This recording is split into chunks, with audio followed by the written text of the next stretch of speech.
Welcome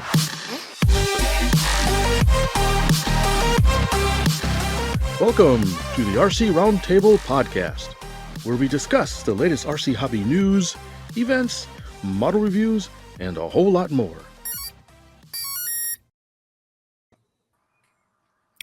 Well, hi, everybody. Welcome to episode 175 of the world famous RC Roundtable. You sure about that? It doesn't matter. He hasn't lost his southern accent. Just go with it. There's people in other countries that know about us, so we are world famous, technically speaking. I see. Okay. Cool. That is true. If you want to take that route, you go right ahead. Fitz is world famous. We're just riding his coattails. That's it. Hardly. Well, that skeptical person is Terry Dunn. Howdy, y'all. Then we have Lee Ray. Hello. And me, Mr. Fitzwalker. Greetings and salutations, everyone. Do you like my name this time around? Am I supposed to get it? You don't know that? Alex Rogan. Alex Rogan. No, sorry. Is this some Battlestar Galactica thing? You're close. Yeah. You're close. It's sci-fi.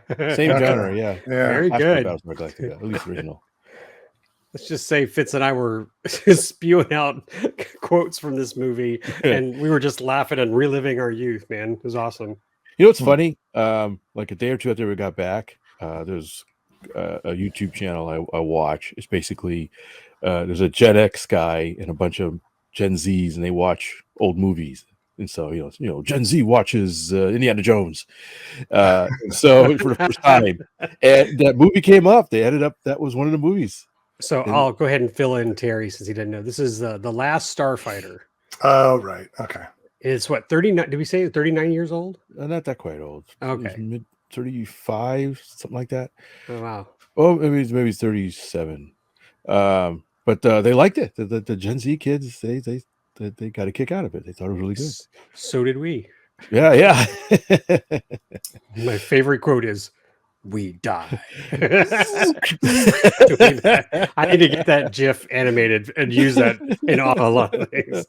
But it's a very enjoyable movie. So those of you Gen Zers who are listening, if you haven't seen the movie The Last Starfighter, go rent it. It was what, $4 on Amazon Prime, $3.99, whatever. Yeah. So we listened to it, watched it all the way on our long 1,000-mile trip back to Texas. That was quite enjoyable, Fitz. Thank you. Oh, you're welcome. Trip Agreed. back from where? Oh, where did we go? Just get some biscuits and gravy. That's it. Yeah, just run a turn quarter. around and came right back. Went out The to Buc-ee's out on milk and I-10 cigarettes. Well, hopefully, if you guys have listened to the previous episode, you know where we've been. We were at Joe Nall in South Carolina, and it's just a long drive. So it felt like the drive was as long as the time as we were there. Sometimes. Well, we just spent 3 days driving, basically. It felt like it, yeah. But except for the day back was great. Yeah, you guys just came straight through coming home. Yep. Yeah, that's something you wouldn't have heard on the podcast.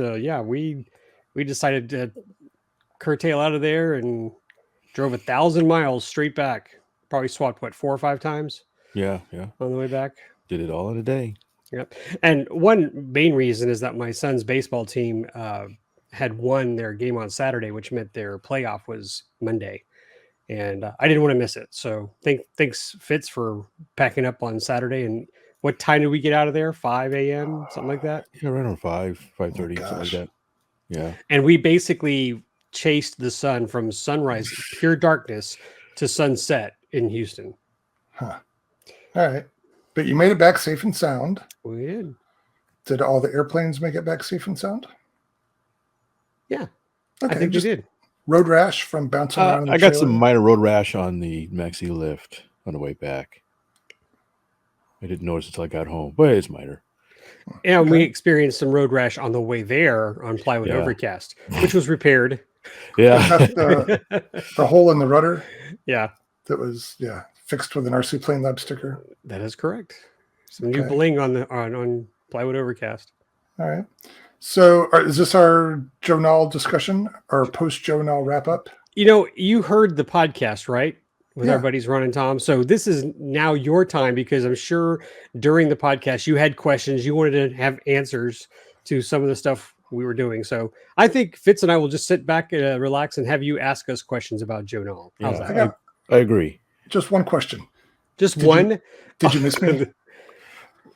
And you are? No. All right. So I have a few questions here. All right. You said you flew the Parallax. I did. All right. So how did that go? It went well this time around. Oh gosh, I didn't tell him that. He didn't know. Remember, I told you how tail heavy it was, Fitz? Were you using the wrong battery or something? No, I don't remember that. No, sucker was extremely tail heavy. Really? So I don't know if you had other weights that were in the nose, but I was using the 3-cell 800 milliamp battery. That's your problem. Should be 1300 there, pal. No, it was an 800 you gave me. I don't think so. It is. It's your battery. It's got the wrong Velcro on it. You're looking at me funny. Yeah, because it's been several years, but I want to say, gosh, I thought all of those used I've had this plane for a long time. So long story, we'll just cut to the chase. After I realized how tail heavy it was and I added a lot of weight in the nose, she flew great. Had a great time. Okay, but and she rolls one way faster than the other. She's an oddball in the air. What that kind of who makes that? That was my favorite one. Who makes that plane?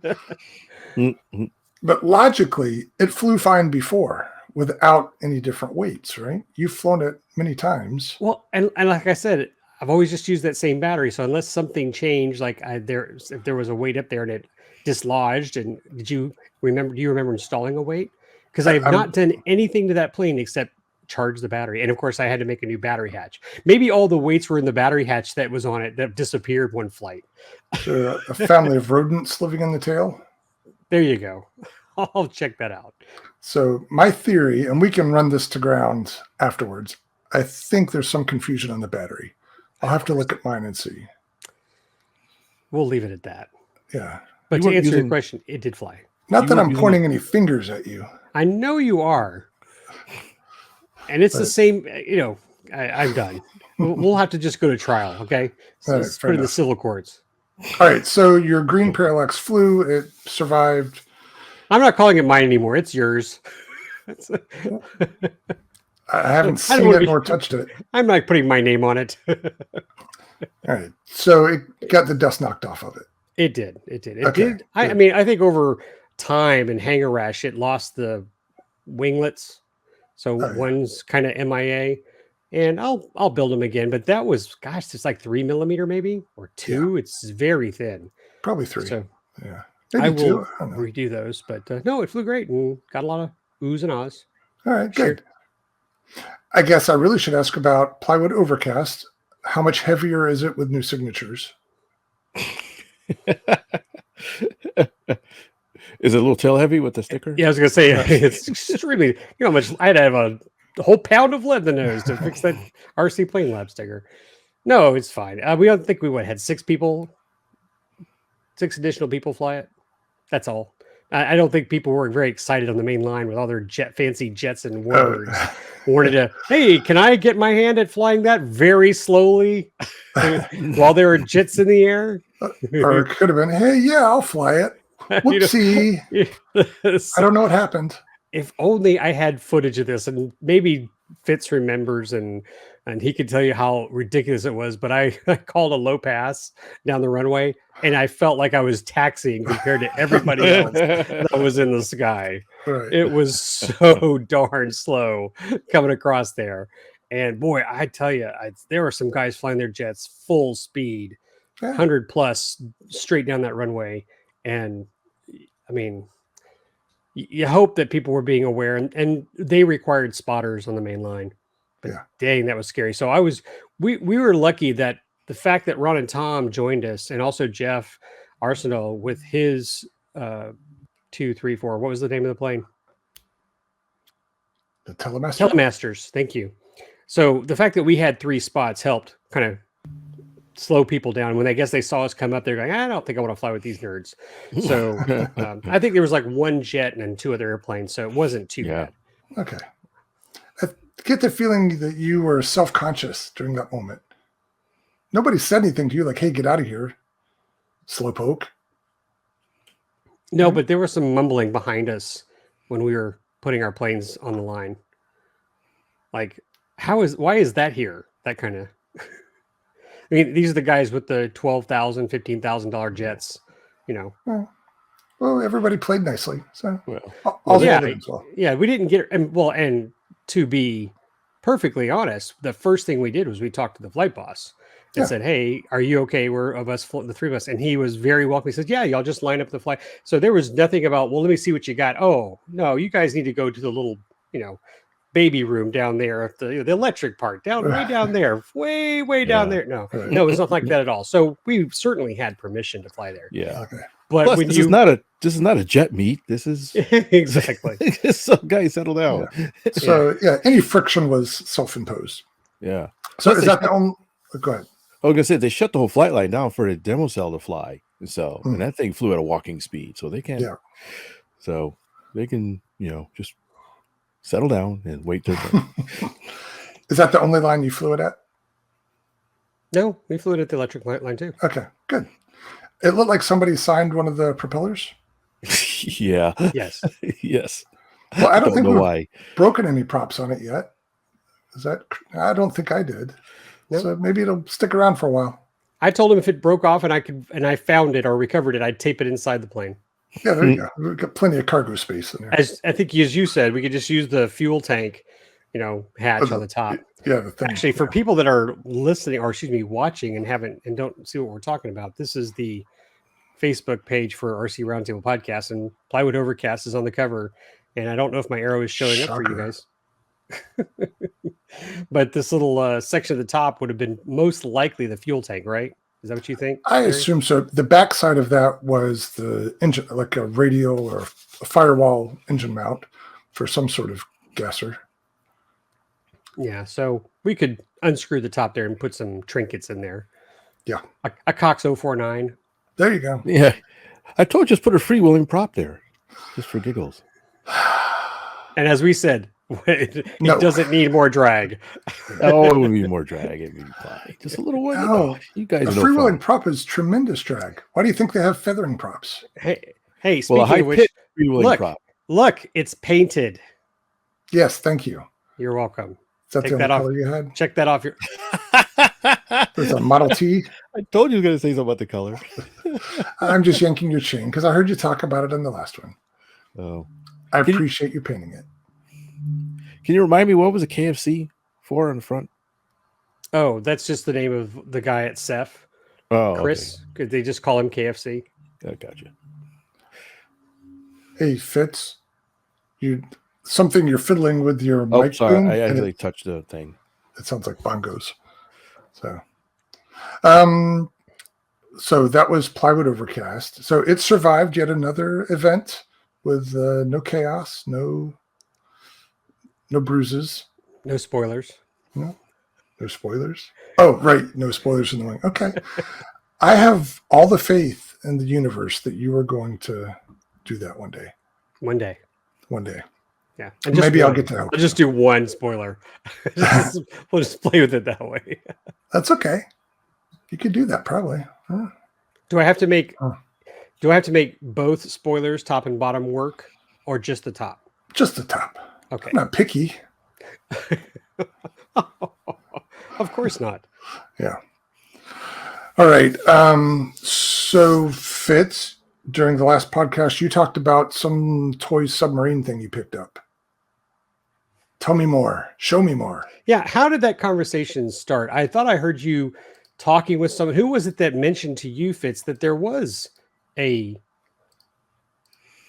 submarine? I believe it was our buddy Tom Bleckeny, either Tom or Richard. Okay. They told me that they had there was a vendor that had some neat little cartoon airplanes and odds and ends, and they had this little submarine for not much money. And so when I wandered up there and I saw it, I said, "Well, that's kind of neat." And so they had a couple left, so I ended up buying it.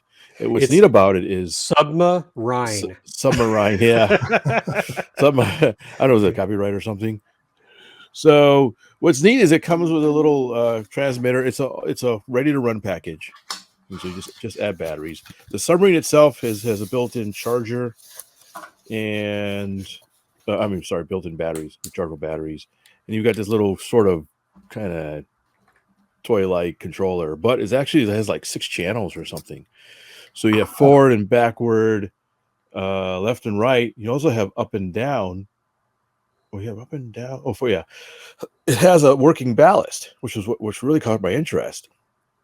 So I don't know if it's a pump or whatever. So it could actually raise and lower without moving around. So it's a static diver, as they say. And I'm not sure if it does anything else. It's got this little antenna thing. So it's not 2.4. It's not 2.4. I think it says 40 megahertz. It says 40 megahertz right on the transmitter. Okay. So that's actually good, right? The bigger the longer the wavelength, the more it penetrates water. Right. So it shouldn't be a problem. Unfortunately, I haven't had a chance to use it yet. I've just been so busy with other stuff. It's pretty neat. Apparently, it has little water sensors here, so it won't turn on until you put it in water. It's got a drain plug, and it's got a USB charger thing as well. So I just thought of all things at Joe Nall Airplane Palooza, I buy a little submarine. So hopefully I can take it out to my next boat meet as well if it works decent. I might try tomorrow if I have some chance to get in a bathtub or a tub or something, see how it works. What's funny is it's got a teeny tiny propeller. You can't really see it, sorry, it's out of focus. It's like the propeller is like looks way too small for what it is, but we'll see.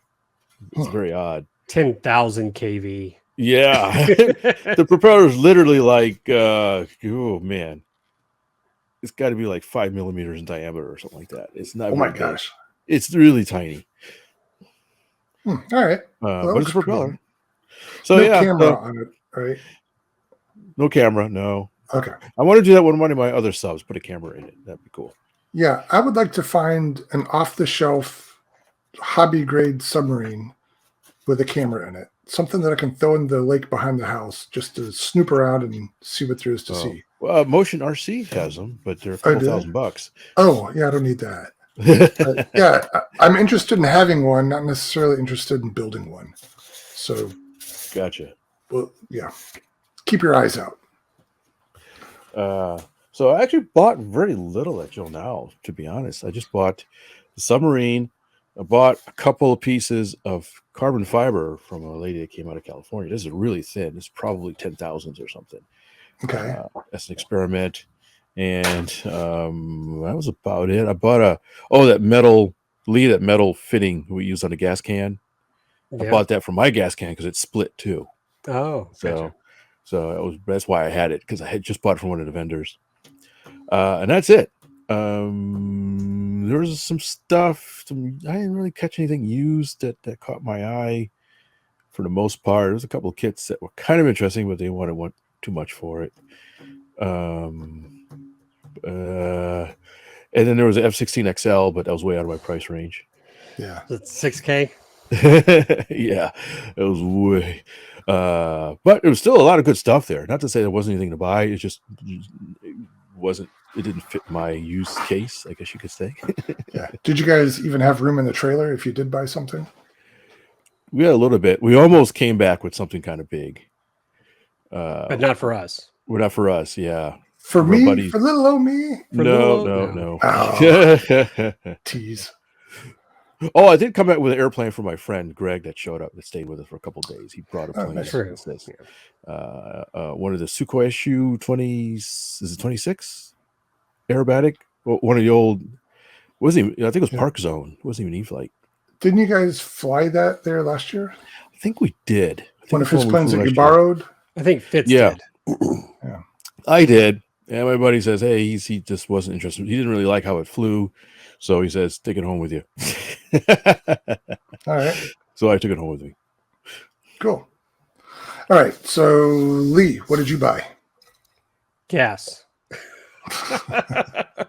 Lots of gasoline for the car and for the generator. No, I didn't buy anything.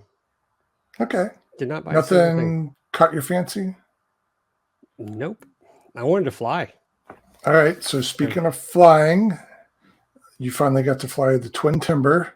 What do you think? I did. The Twimber, as they call it. The Twimber? Yeah. I don't know if it's in these photos. By the way, I'm sharing some photos on our video here, photos I took for the AMA at Joe Nall. It flew fine. Thank you, Horizon, for letting me get my hands on it. Sean was the. Here it is. Do you see it? Oh, it's right there. Yeah. Yeah, but that's their display. So actually, you can see in the photo, the one on the ground there, it actually belonged to an employee. That's the one we snuck and flew. Okay. And no, we had fun. I enjoyed it. It's very unique and it's kind of heavy. Did you get to hold it, Fitz?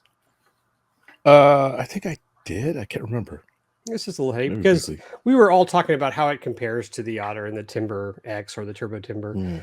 And although, I like twins and it's not a bad looking plane, and the way it's set up, the configuration they have as far as, did you know it has reversible thrust? Not only does it have differential, but it also has reversible thrust. So yeah, because I think we talked about what would the effect be if you could reverse one in flight for spins and stuff. So yeah, I mean, I enjoyed flying it. I was also flying someone else's plane, so I was a little cautious. But that being said, if I guess someone said, "Hey, which should you rather, or which should I purchase, the Timber X or the Twin Timber?" That Timber X is hard to beat. I've really enjoyed flying it on a 4S 2200. And really, if they say fly it's 3S or 4S, forget that. Scratch out the 3, just put 4S on that box because that's all you really want to do with that, and maybe more. I don't know. Someone sure is bound to put a 5S in there, but I really do like the Timber X. Now they've said I think Sean was mentioning that there are maybe some issues with the landing gear on the Timber X, and I'll tell you the Twin Timber looks very similar to it. But no, I mean. I enjoyed it. Don't think I'll put it on my to buy list. Was it with 4S when you flew it? Yes. Okay. Well, then I guess we can check that off as done. Yep.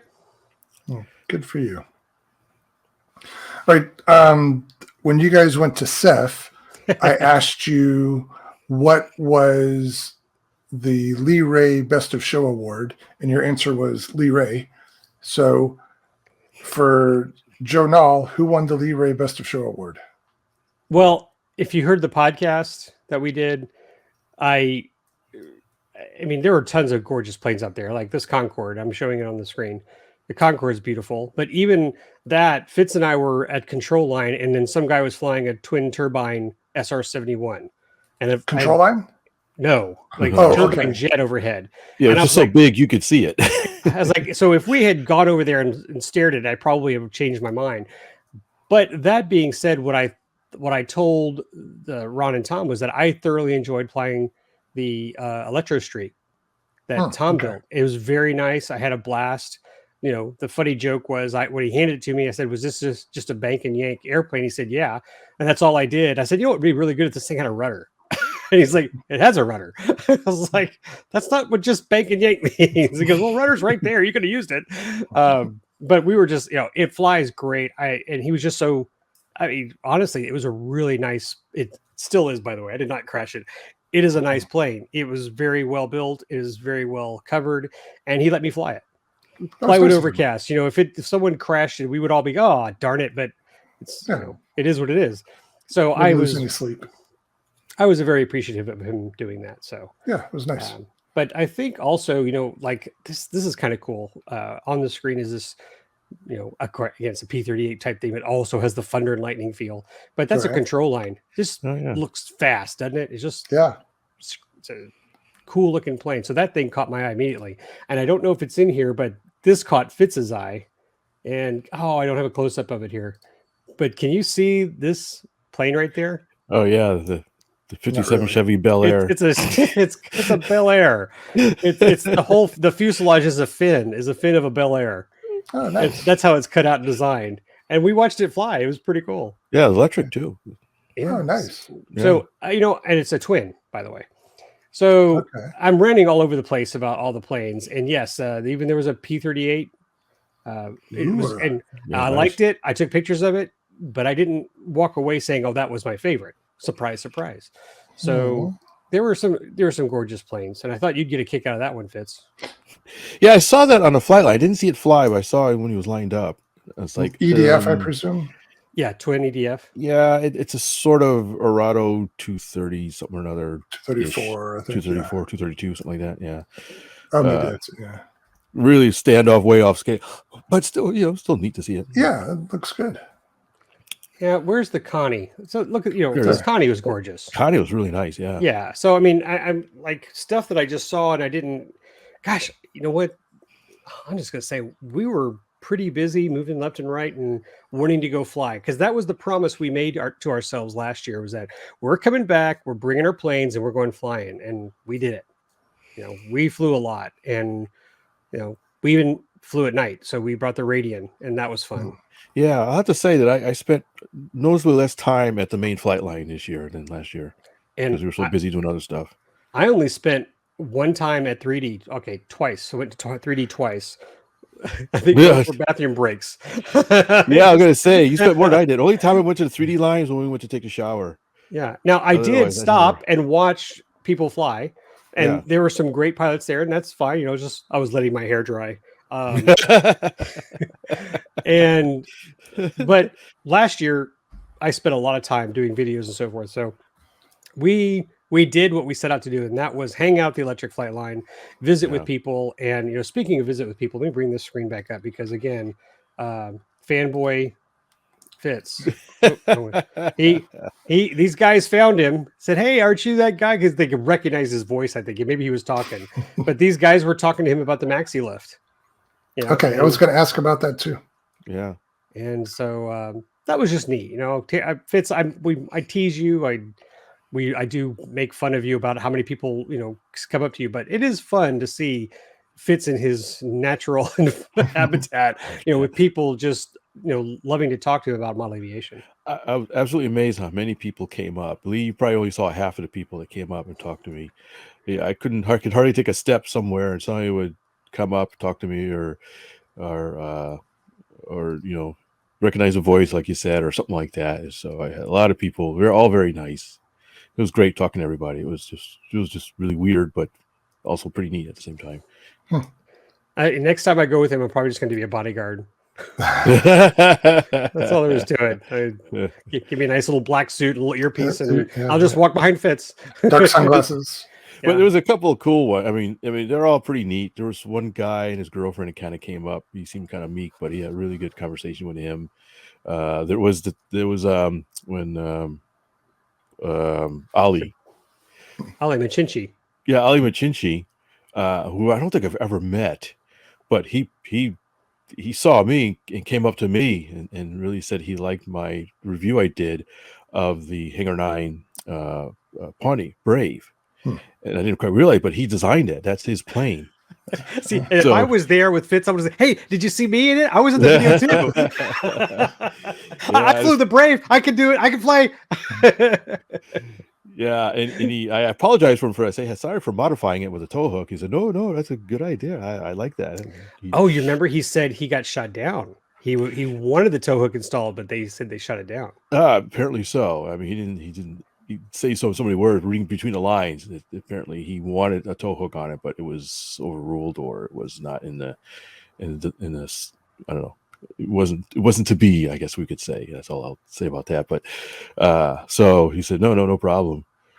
So that was cool to be called out by him and be appreciative, of work of his baby. Well, I would be interested to see this in person because even a couple of years ago, when we were in California, 2 years ago or 3 years ago for the AMA Expo. 4 years ago, 2019, right? Okay, so it's been a while. But even then, you had enough notoriety that people were coming up to you. But I will say that you often seemed very nervous and shy. And I always thought that you had two personalities, kind of your on-screen flamboyant persona and then your real-life reserved Fitz guy. So is there a better balance between the two now? I don't know. What would you say, Lee? I all I can say is I love the driving buddy Fitz because we just kept ourselves entertained. So I get three Fitzes. There's three Fitzes I get to enjoy: the shy around fans, this guy right now on the podcast, and then let's talk about sci-fi in the car for 10 hours, 20 hours. Did I seem shy around people that came up to me? You did. Yeah. Okay. Yeah. You were quiet. I guess that's kind of my natural mode. I'm actually more of a highly functional introvert, I guess you can call it. You're very humble. And so therefore you are quiet because you want to hear people talk and you want to give them a moment of your time. You don't just start rambling like this little guy would do, like, hey, I'm here too. So no, it's very nice. But we could talk about teaching you proper etiquette later. Oh, okay. The show. You know, I don't want to come up. Hopefully, I don't come across as being snooty or no. I think that's part of your charm. Like Lee said, you're very humble and approachable.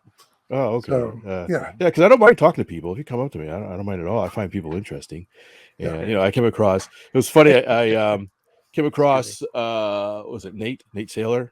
Yeah, Nathan Saylor. Out of his car. I didn't have much time to talk with him, but we were both holding planes, and we identified each other, walked up and said hello, but we couldn't shake each other's hand because we were holding planes. So we crossed tails of the airplanes, kind of an airplane tail shake. And we're like, did we just invent something new here? Airplane tail greeting. So yeah, we met Nate and Abby at eFest in 2016. Long time ago. That was before kids. They didn't have any kids at the time. And speaking of Nathan, if he listens to the podcast, Nathan, we were grateful to see you, and we were again kind of busy, so we were walking away. But I did reach out to him and said, hey, we're going back to the flight line. We're going to fly Plywood Overcast. Can you join us? But he didn't get to stay very long. So I hope I got a rain check from him. We need to catch up with him again and do some videos. Yeah, I felt bad with him to talk with him very long. And of course, I had a nice conversation with Jason Merkel.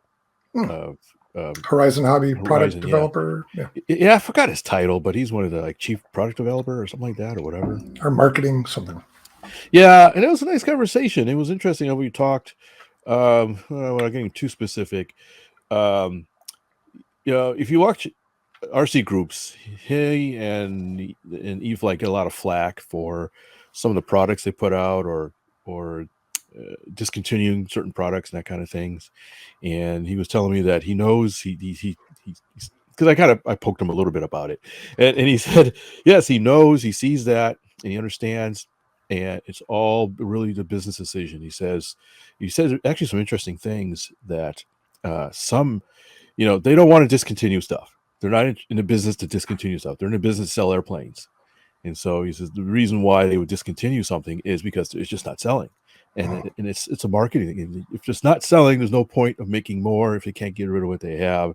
And it's just inventory eating up space and money. So, and he says some planes will sell very well in the beginning and then just drop off like a rock. And there's some planes that they want to make. They make a lot. They like airplanes, and so they'll make something they really like, and it just won't sell. And so they'll people say we want this, and they'll make this, and nobody buys it. And so I kind of poked him for a few minutes. Like, well, will you ever build this or make that? And he probably says, no, we probably won't, because they know it won't be popular enough. Right. And there was a few planes that really broke my heart when he asked him specifically. He said, "What about something like this?" He goes, "No, we're not going to make that." And some of them, he's surprised. Some of them, you'd be surprised. Some certain warbirds and things like that you think would be popular, apparently just don't sell. Yeah, I think when Fitz asked if they were going to build any more Japanese airplanes, and he said no, Fitz started crying. Right. It came close to that. Yeah. So I've often wondered, we've been in this brushless LiPo game for, let's call it 20 years now. Yeah. If there's any of this stuff that was on the early side of that presumably there's still molds for that they could reintroduce if they wanted to. If there's any that would be more successful now with some evolution on those products, or with safe as opposed to non-safe. That's a good point. And they do reintroduce some things. But I'm just curious. They used to make a P-38, right, Lee? So is there maybe a market for a revamped P-38? Maybe. They were hinting at another twin release of something. Well, I will tell you, Insider, I'm not afraid to say it. And Ollie can call me and say, I deny saying that. But we were talking to him, Phil Tallman and I were talking to him about, taking the beach setup and putting it on a C-47. And Ollie was not going to happen. There's not going to be a DC-3 C-47 coming out of our shop. He said that it's just inherently, tip stalls, the way the wing's shaped, it's just not very stable. And even with safe and AS3X, it's not a really good flight worthy airplane. And he goes, I've flown in one for real. And it's just, it's all hands on deck. And it's like, okay. And so I don't think we're going to see one, folks. Just FYI. Yeah, I've got one. I've had it for a long time. The one that I used to pull my Waco glider, and it actually flies really well. It's light for its size, but I think the wing profile is not to scale. It doesn't have the tips aren't as sharp, and the outer panels aren't quite as tapered. I think it cheat a little bit, but yeah. But I remember those old GWS C47s. They were like pylon racers. I had one. Yeah. Yeah, so anyway, I just kind of going on about the interesting people I talked to, and there's a lot of people in between. Of course, there's the infamous Brian Phillips. He probably did. You see the video he did? Yeah, we were cut out of the video. I was very disappointed. Oh yeah, so that guy, I never met him before, and he's a character. Yeah, see, that's when you could use me as a bodyguard. Yeah. For those who don't know, what's his channel? I think it's Brian Phillips RC, isn't it? That sounds right. Yeah, we'll put a link in the show notes. Yeah. So it looked like you two had a lot of fun. We did. He has to do a little skit, so I obliged and did a little skit. It's posted on his video, but we did a little skit of him coming up to me and I had already commented on the video. I saw it. Yeah. But even when we weren't videotaping, he was. Yeah, he's like that on and off camera. Yeah, there's no difference. He's a very happy fella. You couldn't be like, no, I don't do silly things on camera. That's not my MO. Anyways, that was fun to watch. But I digress. Yeah. And it was fun to listen to the last episode. You guys mentioned me a lot. Thank you. It was the next best thing to being there. So I would like to get there. Wait, did you think that was a good thing? We sometimes it was in a positive way. Sometimes you were. So yes, thank you for that. I appreciate that. I wasn't forgotten, but it sounded like you guys had tons and tons of fun. You were talking. You started a conversation. I think Fitz and I walked over you, but you wanted to talk about the maxi lift. Well, actually, before that, I asked you what's your best of show, and somehow you avoided that question altogether. Every plane was nice, and I can't really pick a stinking airplane. This was the best of show. The Cox PT-19. The Cox PT-19. Would you agree, Fitz? Yeah, we had some really good fun at the control line. You wouldn't expect at an RC event, but the control line was sort of the icing on the cake. It's a model airplane event. It's not necessarily an RC event. Well, that's true, yeah.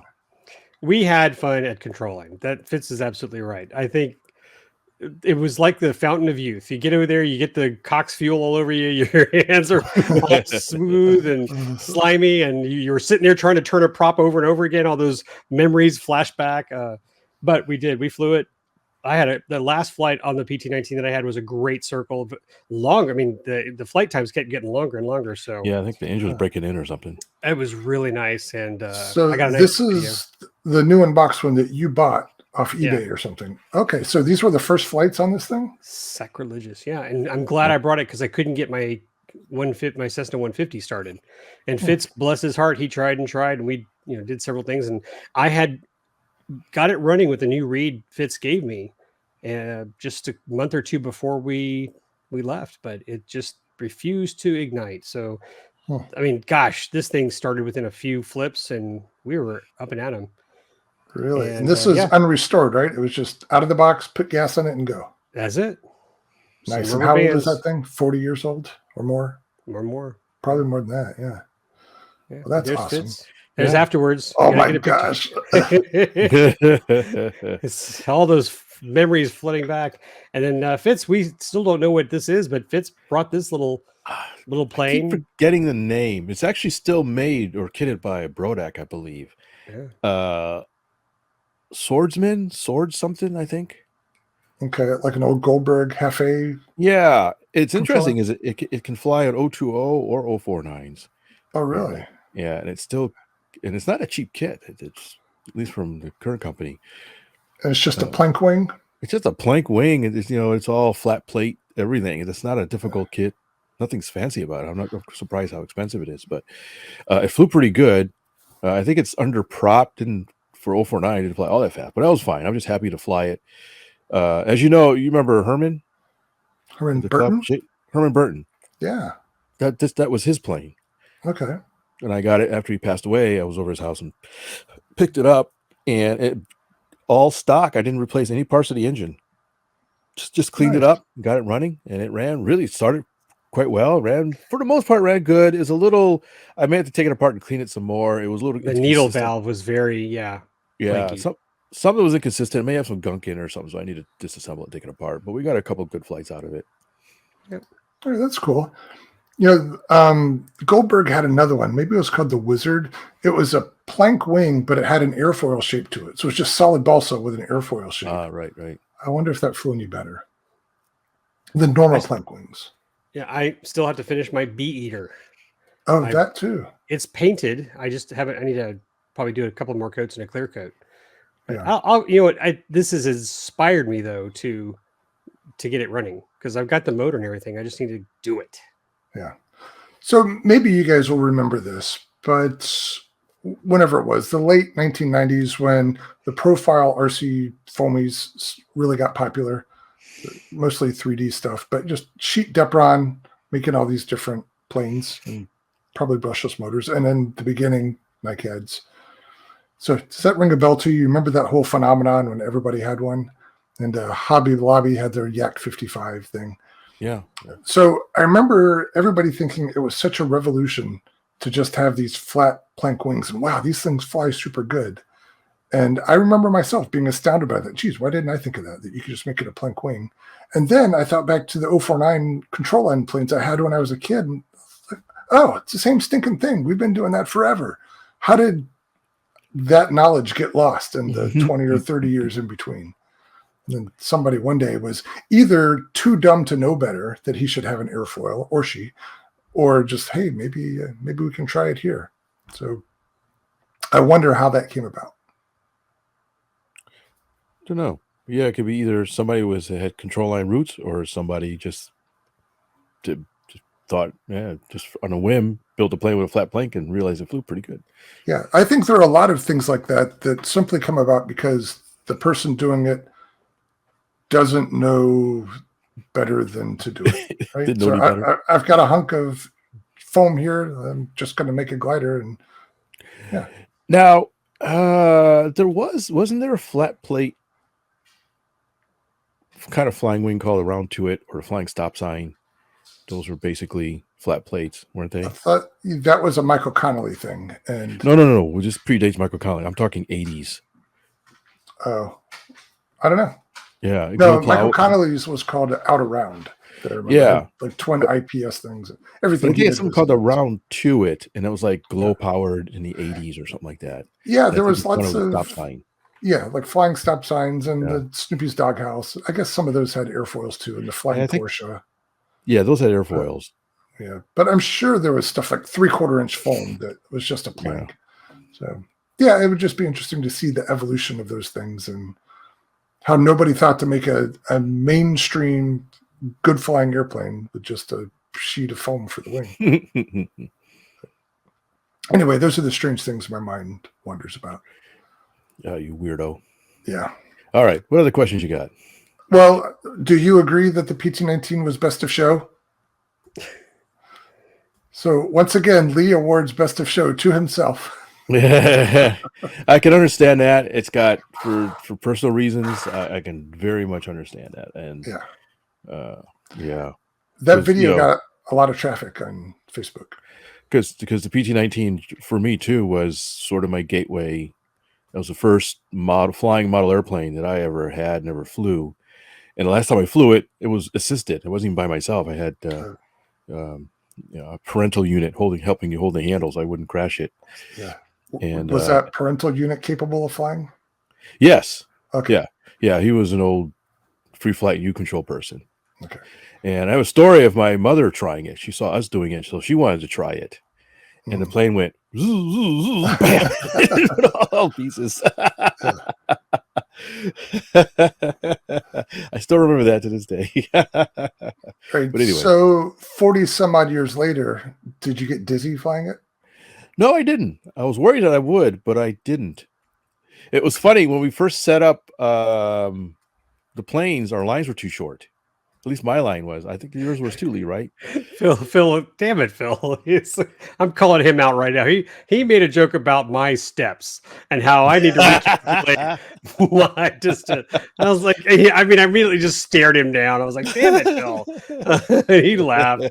But yeah, I walked him out and I was like 10 feet off on my my stride. So anyway, it comes with flying lines, right? No. Oh. Just comes with a spool. But I didn't run that. I ran braided fishing line. Oh, I had 50-pound test line. That thing wasn't going anywhere. Yeah. But it was too short. So we pushed it out to what, 40, 50 feet? We had it 10 feet. So I think it was about 30 feet. I think we were at 20. No, 25. I thought it was 30-foot radius is what was stock. I think it was 25, around 25, but we pushed it to like 35 afterwards. That was good. I bet I have the directions for mine. I'll go look it up and see what it says. I knew my lines were too short when the plane was leading the lines quite a bit. Yeah. Spinning pretty fast. I didn't fall down. I was okay, but it's like, I think these lines are a little too short. And so we redid them with longer lines and it was better. Do you have the directions from yours, Lee? Yeah, sure. They're in there somewhere. Okay. You didn't think to look at the... Okay. Well, let's figure that out. I'm not trying to point fingers. I'm just... You curious. Are absolutely pointing all your fingers. No, hey, Lee, did you read the instructions? You were saying that you didn't know what it was. I get the impression you didn't know what it was supposed to be, so you took your best guess. I was guessing 30-ish. That's what I would have said. I walked wrong. Oh, you did? I walked 25-ish. So it was pretty... I saw Fitz going around like this. And yeah, it's probably too short. So whatever they are now is really nice. It was a nice... You saw me holding the camera and doing it, so it was a nice pace. That was a neat camera shot. I don't know how you're holding the camera, but it's basically... It shows the airplane flying in the circle from the handle's perspective. That was cool. I was inspired.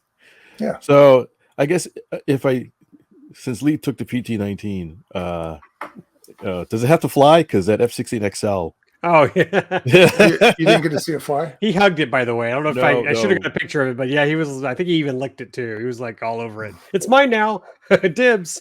So if you're listening to the show, I'm open to Save the Fitz Fund, Patreon, whatever. You're welcome to donate to the Fitz F-16XL Fund. Yeah. If you were in your workshop surrounded by mountains of airplanes, I'm sure you'd get lots of donations for more airplanes to add to the mountain of airplanes. Global Aerojet is the name of the company. Go look up Global Aerojet 6-scale F-16XL turbine jet G2 carbon. It's nice. And enjoy it on all its glory. I tell you, one of the jet EDF companies needs to make a nice 90 millimeter version of it or something like that. That would be just really nice. I'd suck that up in a New York minute. It's a Free Wing or somebody made one of those. Well, I think that's the problem. You and maybe a half dozen other people would want that over a normal F-16. Yeah, that's probably the same thing when I was talking to Horizon. It's you'd get a couple dozen people that buy them immediately, and then nobody will buy them. Right. Yeah, I think we tend to have eclectic tastes, and so the stuff that we would like to see would. Just tell them you'll buy at least 2. Maybe that'll help. Yeah.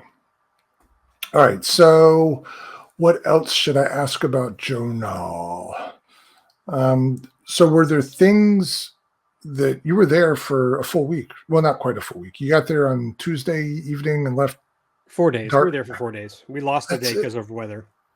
Well, you were still, that doesn't count. You still got to hang out and see things and do things, right? Okay. I think having rain and not being able to fly still should be mentioned. But yes, we did hang out. Would you rather have been at home with the sunshine or Joe Nall in the rain? All right. Thank you. So I assume you still didn't get to see all the things you wanted to see. So what's on your got-to-do list when you go back? Oh, well, you completely just brushed over float fly. I didn't brush over anything yet. Oh. I'll get back to that. Thank you for the reminder. You didn't ask about float fly. Not yet. But I did ask about something that you're not answering. What? When you go back, what gap do you have to fill? After 2 trips there, what have you not done yet that you want to get done? Well, I can answer for Fitz helicopters. But Yeah, I I'll, was just thinking the same thing. I needed to. I didn't even chance to go to the helicopter section at all this time, and I felt bad because I brought a helicopter with me, but I didn't Oh, no kidding. make it. Yeah. All right. I hope next time, because Fitz didn't bring one, but we do more night flying. Yeah. Yeah. I Oh. dumb me forgot my night flyer. Combat. Bring something for combat. Yeah, that's a good idea. It's I have a love-hate relationship with combat. It's like I do it, but I got some good video. I'll say that. I didn't, gosh, and that reminds me, I haven't shown that video yet, but I have that awesome takedown of their glider. You saw it, Fitz, didn't you? During combat? Was it a Calypso? What was the name of the glider that y'all were flying that got cut in half? It's an old Fly Zone model. I thought it was a Radian. Radian Calypso, they look similar. But no, okay. Yeah, you're right. I think it was a Calypso, not a Radian. Yeah. So there was a combat. I was wheeling up Plywood Overcast when they were about to start combat. I didn't know they were getting ready for combat. They go, "Oh, right, he's bringing Plywood," and I thought I was a drone in the sky. But you see it, you watch it. The people are laughing. It's like if I brought another combat plane, I'm going to do a Thunder and Lightning, and I'm going to add streamers to it. Yeah. That's it. And we need to just bring piles of streamers because that would have made it so much more fun just to see things getting stuck in streamers and stuff like that. But yeah, combat was good. And Float Fly would definitely spend another whole day there. And this time I'd probably hang out at 3D, or next time hang out at 3D and get some more footage because I completely didn't do anything this year. Yeah. Okay. So now let's go also, back I probably would bring a boat. Like an RC boat? Yeah. Okay. There's several out there. Yeah, I believe it. Good. All right. That's a good point. So at Float Flying, you took your Twin Otter on floats. And what else did you guys have? Right. Oh, so I also had my UMX Twin Otter on floats, and I had my what is that called? Timber, yeah. Regular okay. No, the regular timber, but it's like the turbo timber on float as well. I don't think I had any other float planes. No, those were two, but those were good. Those were a nice mix. I had a lot of fun with both of them.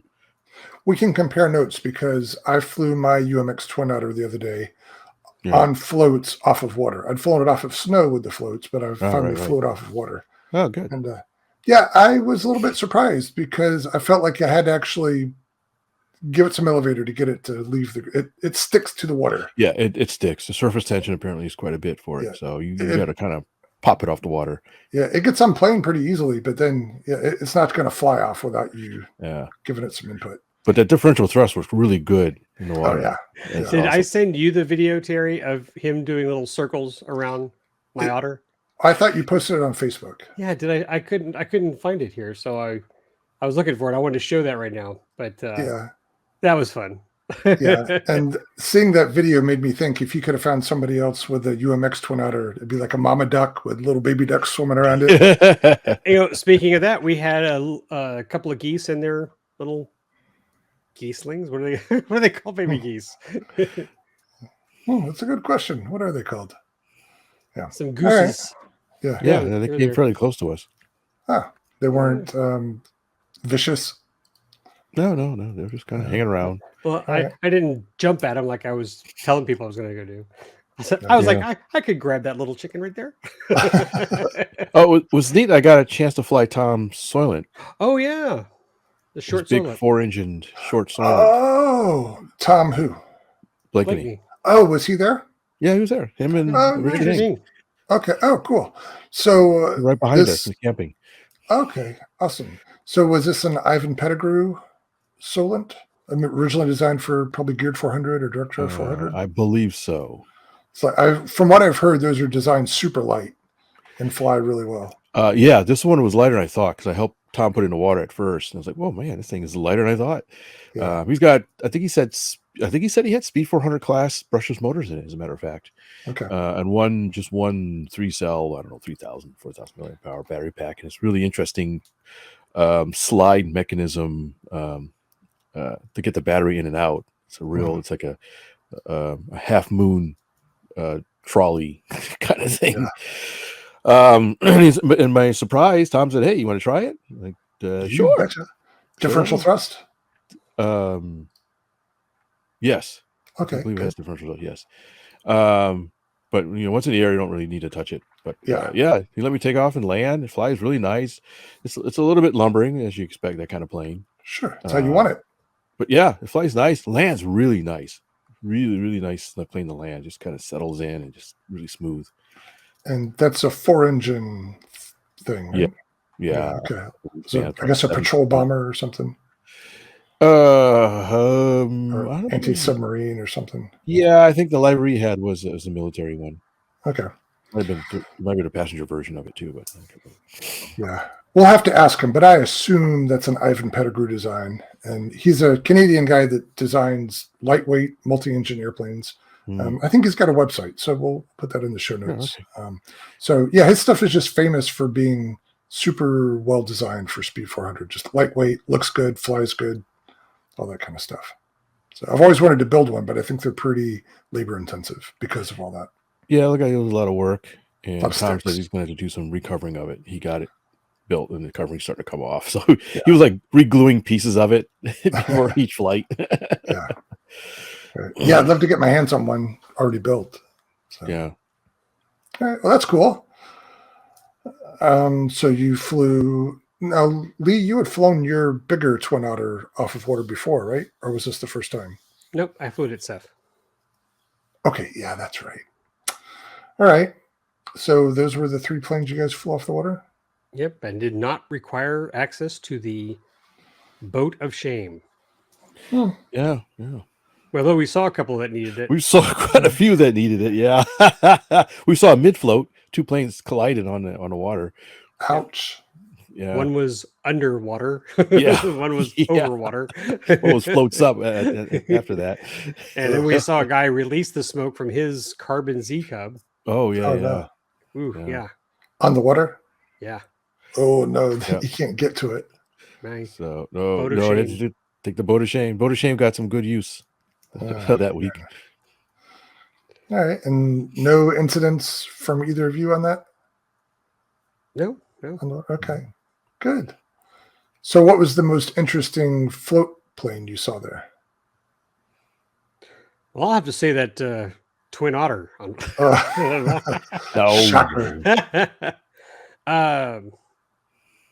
I don't know. Did you see, besides the, I didn't get to fly the short. I was busy watching my son's baseball game. It was happening at the same time. You forgot about the Radian on floats. Oh, I don't know. It was interesting.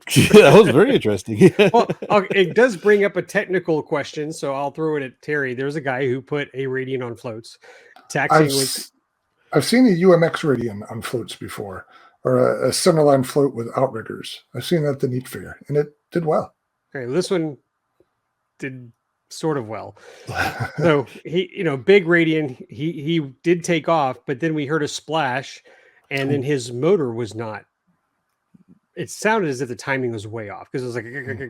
So the question I have for you is, if you have that problem, is that water on the ESC or is that water in the motor? Because we were going back and forth. I said it was water in the motor. I think water. Potentially, if it's bridging the FETs, either at the motor end or the ESC end, it's going to be the same effect, right? Yeah, I was thinking it's probably more likely to be water in the ESC. Okay, so that's Fitz. Fitz is on the ESC side. I was on the motor side, but on a brushless motor, because we both admitted, when you break in brushed motors in water, that's not a big deal. But in this case, but in any case, he had to go to the boat of shame. He was stuck out there.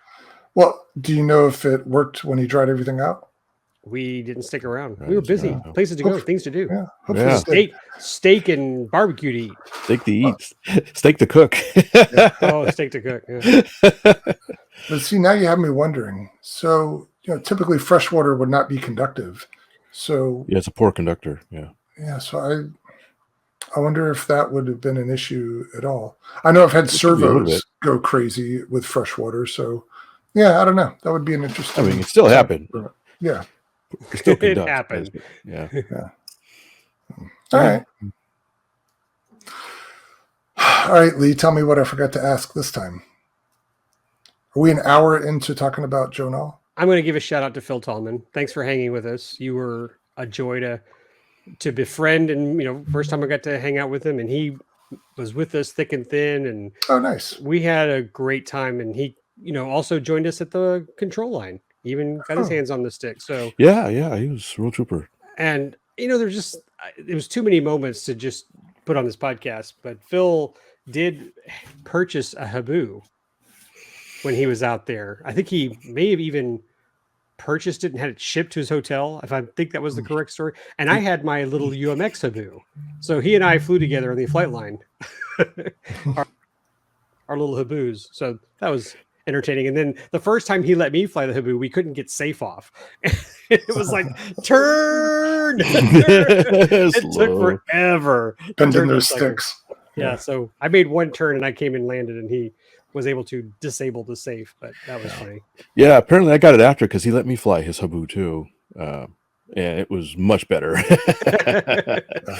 What size is Phil's? It's 50 the one, millimeter? One up from the UMX. Yeah. So yeah, 50. Yeah, it was 50.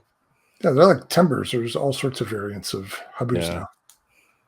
It's a nice flight little model. I had a lot of fun with it. I was like, well, I had never flown that size one before, and it was pretty cool. What size battery does he use? I don't remember. 12S 20,000. Yeah. So speaking of that, there was a guy out there that had the same, the old school Model Works Javelin.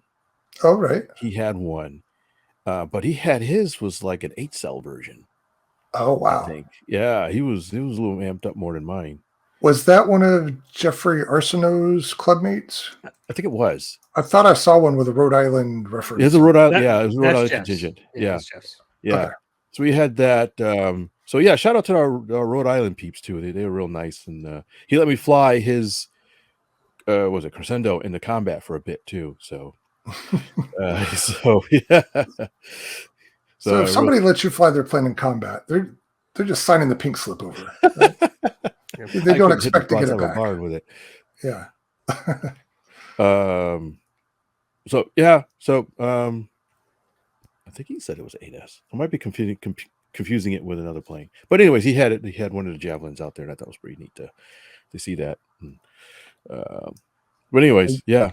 I forget you have a Javelin, right? Yes, I do. Okay. I did a review on it. Yeah. Okay. I knew you had some sort of old school Model Works plane, but I couldn't remember which. So what you're showing Lee here? Oh, this is the helicopter in. Is that a ultimate bike? I guess maybe flying in formation. That's crazy. Yeah, there's some neat stuff. Giant loop. Yeah, and they had new time demos and stuff. I don't know if Lee saw any, but I kept missing them. They had a dawn patrol too. Every morning at like 6 a.m, you can hear all the World War I airplanes were going up, flying around. Yeah. So this is the Thursday afternoon demo right before the rains. You can see it's raining now if you're watching this video, but this is on AMA's Facebook page. For us, this is not too bad, but this is over 25,000 views, but it's got a lot of shares, like 145 shares. Yeah. And so there are probably other pages that are doing a lot more likes and comments versus just on the AMA page. But boy, they had fun. Can you see that rain coming down, Terry? Did you get to see this? Yeah. But those two had to find. As soon as they landed, that was done. Everybody picked up and moved their planes. But such talent between these two guys. So this was very entertaining. Yeah, for sure. Oh, cool. Anyway. So this was the rain out day that you said didn't even count. Exactly. Yeah. All right. Because I wasn't flying. Right. So you guys did a thing. You rented a camper on site. Mm-hmm. How did that work out? You pointing at me? It worked. It wasn't perfect, but it wasn't terrible. It was pretty nice for the most part. There's some nitpicks we had here and there, but I think for the most part, it was very convenient. We were right across the street, literally from the electric flight line. Oh, I mean, it was literally like I don't know what you call it, maybe 100-foot walk or something like that. Was that just pure luck? Or kind of, sort of, yeah. Although shout out to Tom and Richard again because they found the spot. They said, "Hey, go here," and gave us a GPS spot or something like that. So we were able to pull up there, and it was pretty nice, very close. It was convenient, even if you need to walk back and forth to the trailer a couple times. It was still convenient for that. It was really, really nice spot, right in the electric line. So when you guys described it beforehand, I was picturing a motorized RV that somebody was going to drive up there and park, but it was like a fifth wheel trailer or something. Yeah, not even a fifth wheel, but it was a trailer. Okay. Yeah. And it was fairly large, relatively speaking, but when they say how many is supposed to sleep leaves, like 4. Did they say 4? Okay, so technically yes, 4, but when they say 4, they mean husband, wife, and 2 kids. Like Snow White and 3 of the dwarfs. Yeah, so husband and wife would share a bed, and the kids have basically capsule bunk beds. Although I got to hand it to my friend Greg, because he's 6'2" or something like that. He's your height, Terry, and a little more heavy set. And he got into the top bunk. No problem. Wow. I was like, you can take the bottom bunk. Like, no, I'll get on the top. Set it up like the space station with vertical sleeping bags. Yeah. Just have your own pod. Yeah. But it was nice having your own private bathroom. The refrigerator was nice. But there was a gas stove we never used. It was a microwave Lee used, I think, a couple of times. And it had storage for stuff. But the one thing what would have made this RV much better, which the previous one we rented for Flight Fest Texas, is that the wall didn't expand. That's what made the difference. And so therefore the hallway between the bathroom and the master bedroom was just too tight. So if that had a wall that extended outward, that would have been way more comfortable. Yeah. So was that the most glamorous package there was next to bringing your own RV? Are there different levels of trailer that you can rent? Yeah. I mean, well, was your first choice a little nicer and that got booked? Yeah. Yeah. It was longer too. Okay. So there's varying levels that you can. Yeah. Okay. Now I have to mention there was some really fancy stuff out there. I'll bet. If you got these guys, it's just funny to see these RVs. They must have been 50 feet long, towing a trailer that was 30 feet long. Right. Matching paint job. It was some nice stuff, but there was some money out there with some of those self-propelled RVs. Patios out there, barbecue grills, tons of chairs. Yeah, they were set for vacation. I can appreciate those things. I know some people really love that lifestyle, but I like to travel light. The thought of barreling down the highway and a rig like that just gives me the heebie-jeebies. It sounds like zero fun to me. So, but what you guys talked about is showing up and having your little hotel room there on the field. To me, that sounds ideal. So hopefully, I mean, I think if we do that again, we're going to get a different RV. We'll probably talk about the size. And again, I think an expanding wall would greatly benefit the comfort of it. But Fitz and I, we ran the generator 24/7, and we ran it at night too, because we wanted the air conditioner. It was sensitive jerks. It was pretty quiet. It wasn't a very loud generator. So, and there were other people running generators. So we weren't just like by ourselves, running lights and all that stuff. But I do remember when I turned it off to add gas, some guys next to us goes, you hear that? It's quiet. So you know what? Comfort be damned. I'm going to turn that sucker on and run the AC. And that was another little thing, is that we needed the refrigerator. We had beverages and milk in there. So it had to be powered by electricity, I think it had an option for gas, but those are awful. We had one before, it didn't work. So we needed to run the generator to keep that thing cold. Okay. But I digress. That's a whole other podcast on how to pick your RV. And I'm sure there are some people who can even give us better advice, but it wasn't terrible. And I will give kudos to the host. It was there, it was ready for us, and we showed up. He gave us a nice little tour, and it was ready to move in immediately when we got there. Only problem we had was the door. Oh yeah. Yeah. I don't know what happened. I'm not sure. Well, two problems we had was the door and the water, but the door did not want to shut if you closed it from the inside. You could push it closed from the outside, but it was very odd to try to get the door to shut interior. So there was a lot of slamming for that door. Not my property, no big deal. Even the guy who gave it to us told us, we just got to fiddle with it. But the water pressure had some problems, and it was just pulsating the entire time. And Yeah, the water was kind of weird. it was inconvenient, but it wasn't a tragedy. We still had water. Yeah. All right. So we've been on Joe Nall here for an hour. I didn't think we were going to spend that long. So let's try to wrap that up. Sure. Final thoughts. What did I not ask about? What did you not mention? What's the takeaway from this thing? We planning to go back next year?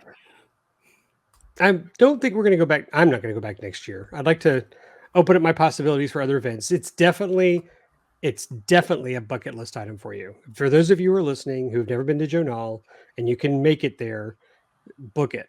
Start planning now what you want to bring, which RV you want to take, where do you want to park? Are you a 3D person? That's another thing. It's like the camping areas are enormous. They're just trailers everywhere. And the 3D area is pretty crowded. And it was odd when I took a shower Saturday afternoon and just half the RVs were gone. And that's another thing. I was surprised how many people left Saturday. Weren't you, Fitz? Yes and no. We kept hearing that Saturday was going to be, basically completely dead, and it wasn't. A lot of people did leave on Saturday, especially vendors. Basically, vendors were hasta la pasta by Saturday morning, but there was still a fair number of people there, and it was actually a really good time to fly because nothing was crowded, so you can go pretty much anywhere and fly your hearts out. We had the float flight all to ourselves for several hours. Yeah, really. Nice. So, yeah, if you really want a day to fly, Saturday was actually a really good day just to go fly. Okay. All right. So I guess I got to add it, but I don't want to go without you guys. So we'll figure out a time, then we can all go back. Yeah, maybe make it the next time we go is when all three of us can go at the same time. Yeah. Because I have no pressing need to go again next year. It's nice. I had a lot of fun, but it's not something I need to go to every year. Gotcha. Although I did tell Fitz it's the 42nd. It's a secret to life and everything. Yeah. We'll just have to go to another event that's 42. That's all. Yeah. All right. So I think with that, we need to take a short break because my dog probably needs to be let out to go tinkle. So let's take 5 and come back. Hey, does that mean we're going to get intermission music again? I will. Nice. We'll have to pick something good. Let's all go to the lobby. Let's all go to the lobby. Let's all go to the lobby to get ourselves a treat. Delicious things to eat. The popcorn can't be beat. The sparkling drinks are just dandy. The chocolate bars and the candy. So let's all go to the lobby to get ourselves a treat. Let's all go to the lobby to get ourselves a treat. All right, so what's next on the agenda? That's a good question. We have an agenda? Okay, what's next on the imaginary agenda? Yeah, Terry's agenda. Well, I can talk about some stuff that I was doing while you guys were gallivanting in North Carolina. Oh, stop yawning. Cut it out. Be nice to me. All right, what kind of cool and unusual things were you doing while we were gallivanting? I don't know if I'd call them unusual, but I think they were cool. Okay. So in the fall last year, I was kind of on a buying frenzy just because good deals kept falling into my lap. In that frenzy, I ended up buying 2 sailboats. One was the Pro Boat Westward, which is a smaller thing. I don't know dimensions on any of these, but it's a smaller size sailboat, smaller than average. And I got that locally up here. And then a little while later at the swap meet I went to at the Oshkosh, the EAA facility, I bought what Leah's showing on the screen here, a Dragon Force 65. And I picked that up because you guys spoke highly of this sailboat before. So I bought both of these things. I don't know. I think one was in September, the other whenever. But I had not used either one of them. And then, of course, the lake froze over, yada, yada, yada. But sometime while you guys were at Joe Nall, the lake is in great shape. The dock is back in. And I said, hey, I need to figure out these sailboats. So I spent some time making sure everything worked. I put some rechargeable batteries in that Westward. and the Dragon Force uses dry cells. But anyway, I got everything set up, took them out, and boy, do they work great. The Westward's fun. It needs a little bit of wind to do the things it wants to do, but the Dragon Force, it seems like whether there's any wind you can feel or not, it's going to go in the direction it's pointed. The amount of wind is just how fast it goes, and you can tack it into the wind easily. I didn't expect it to be great because it's like an off-brand thing, Joy's Way. What the heck is Joy's Way? Right? Toy grade stuff. But no, this is like a for real nice sailboat. Not that I know anything about sailboats, but in my opinion, it's nice because I don't know anything about sailboats, and it just works. Whoever built it, I assume had to do some rigging and trimming and all that. I got it ready to go.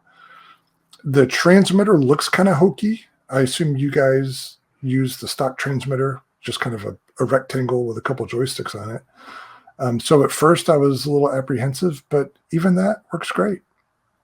The thing just goes, and I have no complaints about it. It's easy to take it wherever you want it to go, and if there is a little bit of a breeze and you get it going downwind, that sucker moves like fast. So I've been having a ball with it. It sounds like it. You're just all excited. I am, because the only sailboat I've had before this was the Aquacraft. What's it called? A Paradise? The thing, Aquacraft was Tower Hobby, or the Hobby Co. house brand. And this was kind of a beginner's sailboat. And I remember I wrote an article about it 5 or 6 years ago. And the intent of the article was RC sailboats for people who don't know about RC sailboats. And it was a first-person experience at the time. And I remember getting that and having some trouble with it. You're going to have to help me with terminology here. There's the keel that's below the hull, and then there's the weight at the bottom. What's that weight called? Is it just a ballast? I think it's called the keel bulb. Okay, maybe that's it. So on that Aquacraft boat, it just wasn't heavy enough. And so it would tend to lean over rather than go forward in the wind. And the rudder was way too small, so you couldn't make it turn when you needed it to. So I ended up making some modifications to that one that it worked okay, but it was never great. But I tell you what, with this Dragon Force, I put it in and did exactly what I thought it should do from the get-go. Like easy mode, huh? And well, haven't you sailed one before, Fitz? No, never. Oh, really? But Lee, you used to have one until you sold it. Okay. But yeah, it's weird. Even when it seems to be static in the water, when you turn the rudder, it just plops right around in whatever direction. And I don't know. Maybe I'm spoiled by having a not great experience before. And so now a regular experience is just blowing me away. But I'm having a lot of fun with it. And then the Westward too. It's infinitely better than that Aquacraft sailboat was. And so I've been taking them out a couple times. Just if I see a little bit of breeze on the lake, I'll take them out and sail them around. And the neighbors have fun watching them. And right before we started recording today, actually, I was playing with my dinghy. And I'll explain. So I made a dinghy-looking thing. It's just a piece of 3/4 inch blue foam in the shape, like an overhead shape of a dinghy, pointy bow and flat transom. And I drilled a hole through it, put a 1/4 nylon bolt, and I mounted my Insta360 Go camera. And it just trails behind the sailboat. It goes behind I guess either one, but I did the Dragon 65. Huh. I trailed behind it and videoed while it was going. There was almost no breeze at this time, so there's not any exciting footage. This was kind of a test run. I haven't looked at the footage yet, but I'm excited by what that'll pick up. You can't see the string that's pulling it, so it should just look like there's a camera in the water following the sailboat. We'll see what happens. Cool. What you looking for, Fitz? Did you drop a screw? Yeah, something sharp's on the floor. Hold on. Oh man, why couldn't we do this live? Okay, that was good. Sorry about that. Oh, I should have brought it up here.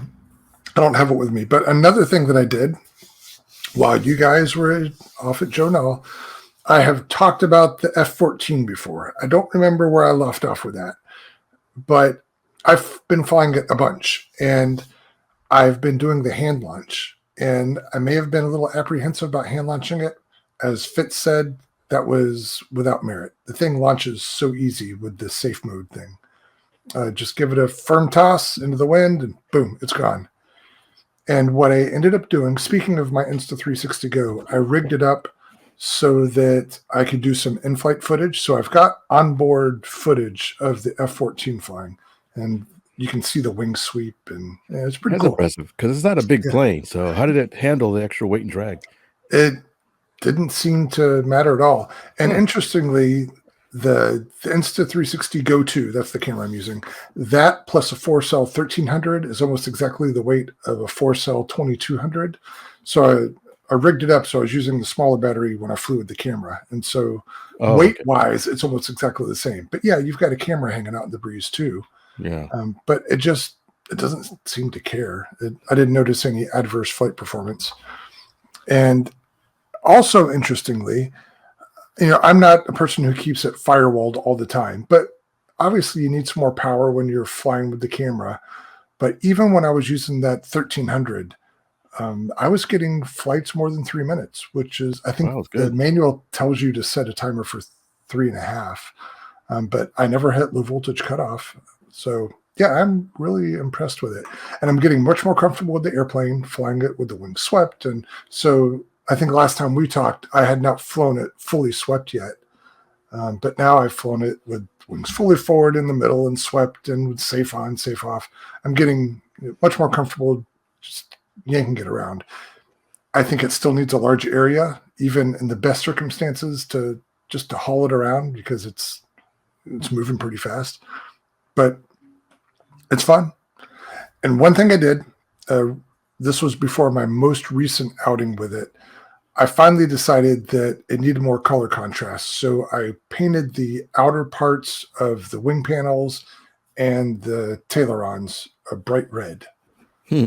So I don't know, maybe it could pass as a scale trim scheme. Maybe not. Anybody who knows anything about F-14s would say, hey, there weren't any F-14s painted like that. But that's okay. I'd rather have it non-scale paint scheme than a pile of foam buried in the ground. So yeah, I think I might do the same thing with mine, repaint it. Yeah, that little splash of color really helps when you're doing those downwind passes. Yeah. Yeah, because that low visibility gray that it is now. Sorry, my mic was off. I was like, I feel for you because I know I've had an F-16 all gray flying in clouded sky, and it's very hard to see. But when you have someone flying Plywood Overcast and say, is it upside down? It's like, yeah, you don't care about what color things are. Paint them bright red, put sparklers on it or something. I don't think I could fly anything that fast in that gray anymore. How's that? Yeah. I remember some of my initial flights were in overcast conditions, and I'm like, yep, gray does not work here. That's tough. But even on a sunny day, when I was in that far away downwind pass, I was like, you know what? It could definitely be better than what it is. So I did those outer panels, and it seems to help a lot. There's probably some placebo effect in that, but there's some positive influence there. So. I'm reminded when I was at CEF, a guy there had this F-22 foamy. It was kind of large, actually. And one whole corner, or half of the wing was red, and painted red. And he actually said it's from a sci-fi show or something like that, that there's an enemy plane that's like, they said, okay, that's cool. He goes, but it makes it so much easier to see. And then when if I'd see him flying during the day, I was like, yep, I could see that red wingtip. Yep.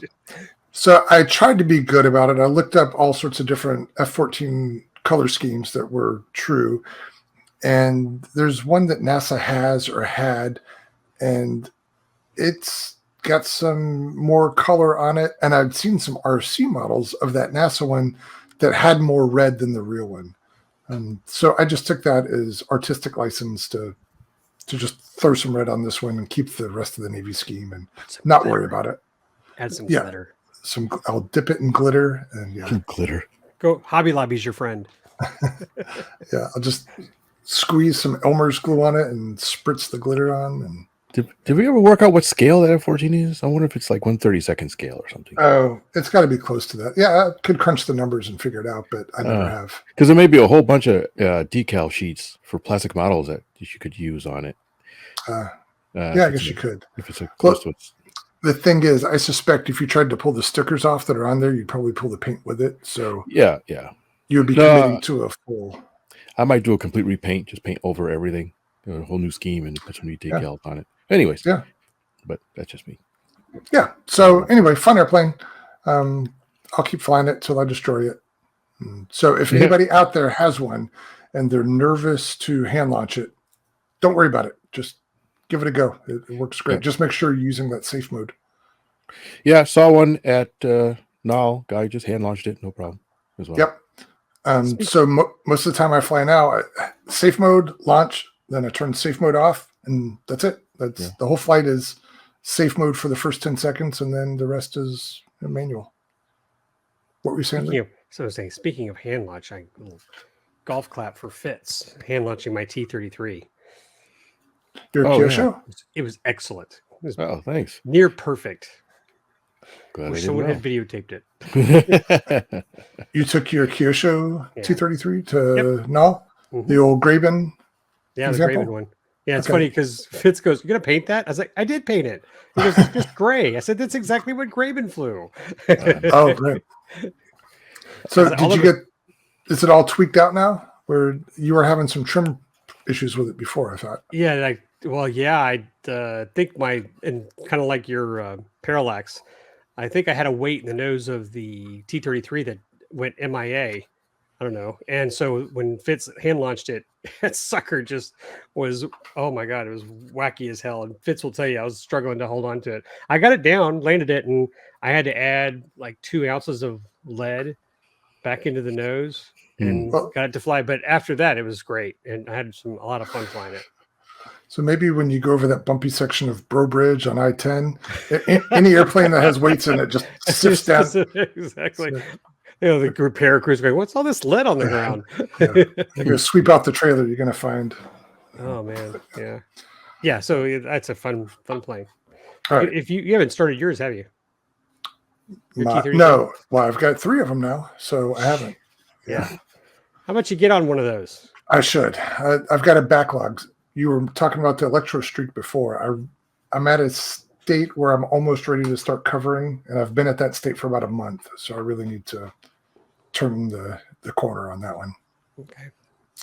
Yeah. So I've done sailboats. I've done the F-14. I'm sure I've done other stuff. Oh, I flew that auto gyro, the Rainbow auto gyro. Flew that again, and that was a lot of fun. Yeah, it was a little bit calmer on this day. I got in one flight, and that was really good. And I went to fly it again, and it had been blown over. It was on the ground, but a gust of wind blew it on the side. And I noticed when I went to fly it the second time that the tilt servo had stripped. So I guess there's just a lot of leverage in that head on the servo. Yeah, there is. You need a beefy servo for that, for the head. Yeah, so I replaced it with a Metal Gear servo, and I'll try it again when I get an opportunity. I'm going to be flying tomorrow. So we're recording this on the Sunday before Memorial Day. Looks like good weather up here again tomorrow. Today was fabulous. I didn't do any flying. I did do some sailboat time, as I mentioned, and I did some fishing. But planning to fly tomorrow. Rub it in. Austin and I packed the car. We were heading to the club, and I saw a bolt of lightning at our field. Pulled up the map, and our club was under heavy rain. So we went shopping instead. We went to Academy and bought stuff, and then came home. So maybe we'll go fly tomorrow. All right, so I've got another couple items on my list here. The next one is a question for the two of you. So I had someone write to me. This is, I think, primarily through my column in the magazine. But they wrote to me, and they were a little bit concerned because they sold a model at a swap meet. And per AMA rules and tradition, they had their information on the model. So normally you would put your name and address in case it flew away. But now we have to put our FAA, ID, and whatever information on there. So he sold a model but forgot to take that information out. And he was concerned about it. and thought that maybe that airplane could be used for nefarious things and it would come back to him now. So I sent him a response with my thoughts on that, but rather than lead you down my path, I thought I would ask you guys what you think of that. Have you ever sold an airplane that you forgot to do it? Have you ever bought an airplane that had somebody else's, or is it? Yeah. First thing I'm thinking is there some nefarious person goes to a swap meet, looks for planes that have labels for people or other pilots in it that they can use to blame that person for said thing. Maybe they weren't nefarious to begin with. Maybe they were sitting on the fence and accidentally nefarious. It's like, oh, well, nonchalant. Look what we have here. I mean, no. I mean, you could say the same thing about someone having a firearm stolen. That the serial number turned up, but they reported it stolen or something like that. This person at the swap meet will say, "Yeah, I sold that plane months ago." Is that how nefarious you're talking about? Like them using it for no good? Yeah, I don't know. Or even if it's an accident, that person doesn't bother to take the information out either, and then they plow it into a schoolyard, and the information they find goes back to the other person. All right, so I guess we'll offer a PSA in our Facebook page or our website. Before you sell that plane, erase all data. Erase all stickers that point it back to you. Let's hope no one nefariously steals Plywood Overcast. We'll be in big trouble then. That could do some damage. Well, actually, we'll just blame RC Plane Lab. Their stickers on the back. There you go. Yeah, that's a part that's going to survive, right? Actually, all the names on Plywood Overcast are now nefarious. Yeah, you're all culpable. Let's arrest all these people. Suckers signed it. Our plan is working. So, sorry, your turn, Fitz. Well, not quite. It will be in a second. So, this made me think, do I really go through an effort to remove all traces of my identity when I sell a plane? Yeah, I've got labels on them that usually I have a label maker and I usually put that on as a label. And if I think about it, I'll pull it off, but I've never said, boy, I really need to go through, stem to stern and make sure it's all gone. So anyway, I'm apologizing to someone who takes my stuff. It's like, hey, I'm sorry about that scratch right there. It's like, right. Okay, I'm sorry. So I've got another comment, but I want to hear Fitz's feedback first. Go, Fitz. Well, I think it's highly unlikely that it would be anything nefarious. Now, there's a possibility that something accidental may happen if your name is on it, but I don't know. If you can prove you're not culpable, you sold the plane, you're not in that area, you weren't, you have alibis. Mm-hmm. So I think it'd be hard to pin it on you if you sold the plane and no longer in possession of it. But then that said, I think it is a good idea to remove all that stuff if you can before you sell it. Sure. But obviously this guy was talking about after the fact. So if it was me, I wouldn't lose any sleep over it, personally speaking. Okay. Just remember next time to remove all that stuff. Yeah. Beforehand. All right. Yeah, it sounds like we're all on the same page. That's basically what I said to him. The odds of anything coming of that are so extremely slim that it's just not worth any anxiety. So kind of the flip side of that, I remember the airplane that was given to me at the Neat Fair a few years ago, which was an Amptique. It's one that had an Astroflight motor in it. But it had the original ID sticker from the guy who built it back, I forget when it was. And I thought that was kind of a neat memento of an old airplane. So it had the builder, and it might have even had a date in there. And his address, his phone number. Part of me thought about trying to call, but I didn't. But anyway, I just thought that was just a neat little personal tidbit of an airplane that survived for several decades. Yeah. So there's that side of it too. Well, I have Colonel Graven's plane right here. Yeah. Okay. So I haven't checked, but if his name is in there, I'd keep it because it reminds me of him. Yeah, absolutely. So, yeah, and I would think we were talking earlier that Fitz has that control line plane from Herman, who is no longer with us. So I just think it's neat that he's flying that model still. And yeah, so if it had a sticker with Herman's name on it, all the better. Yeah. Okay, so good. Is this something, maybe the first time in the history of RC Roundtable? Do we all agree on a thing? Oh, We're done. This is the final episode. All right. All right. Thanks, folks. We made it. Yeah. All right. So the last thing that I'm going to bug you guys about. I mentioned that this is Memorial Day weekend. It's Sunday.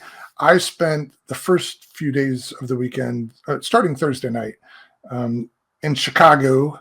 I was there for a wedding, but I had an extra day. So my wife and I went to the Museum of Science and Industry in Chicago. And I've been wanting to go there because I knew they had a World War II German submarine there. That's a thing they've had for decades. But I got there, and there's some other neat stuff too. They have a Stuka hanging from the ceiling, and I can't remember if I've seen a Stuka before. Do they have one at their Air and Space Museum?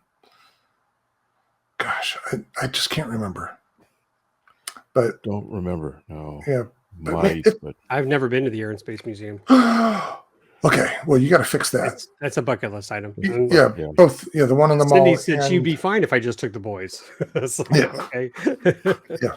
But yeah, there's 2 locations now. You should go to them both. Okay, so let's assume I've never seen a Stuka.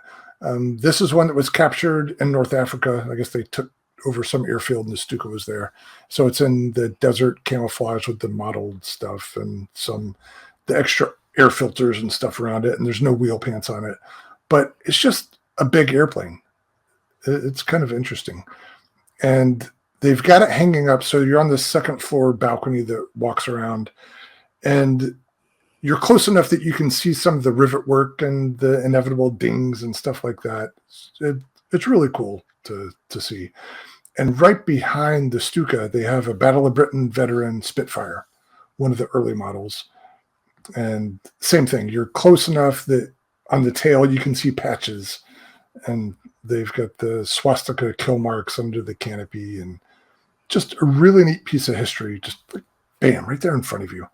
So I must have just sat there and stared at them for a while, and people thought I was a weirdo, but I don't know, the things in my head, like this hunk of metal and fabric has survived a lot of things and been through history. And I don't know, I feel connected to that when I'm looking at those airplanes. And they had other stuff in that same little area. They have a Jenny that they have hanging upside down with a wing walker on it. That was kind of neat. And then an old Boeing, I forget the designation, a 40B, whatever one of the early airmail planes was. They've got all those there. And then if from that same balcony, if you look down, it's over the most ginormous, I think it's a HO scale, but ginormous train set you can imagine. And it's really cool. Bunch of stuff going. I put a couple of videos of it up on Instagram. So Fitz, if you haven't seen those yet, you should go to our Instagram account and check out the train layout. And then if you go around the corner, also in that same area, there's a 727.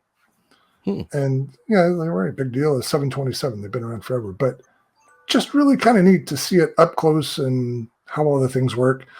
And same sort of thing. I told you I could see the patches on this Spitfire. You look at the tail of a Boeing 727, and there's vortex generators on the vertical stabilizer.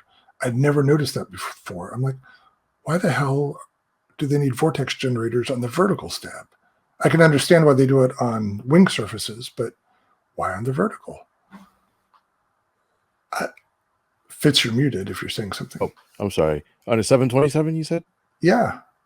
Probably for the same reason I need vortex generators on the wing.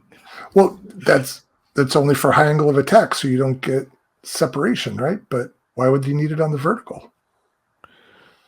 You're not gonna get... Well, usually it's to recover the laminar flow, right, of the airflow. So right.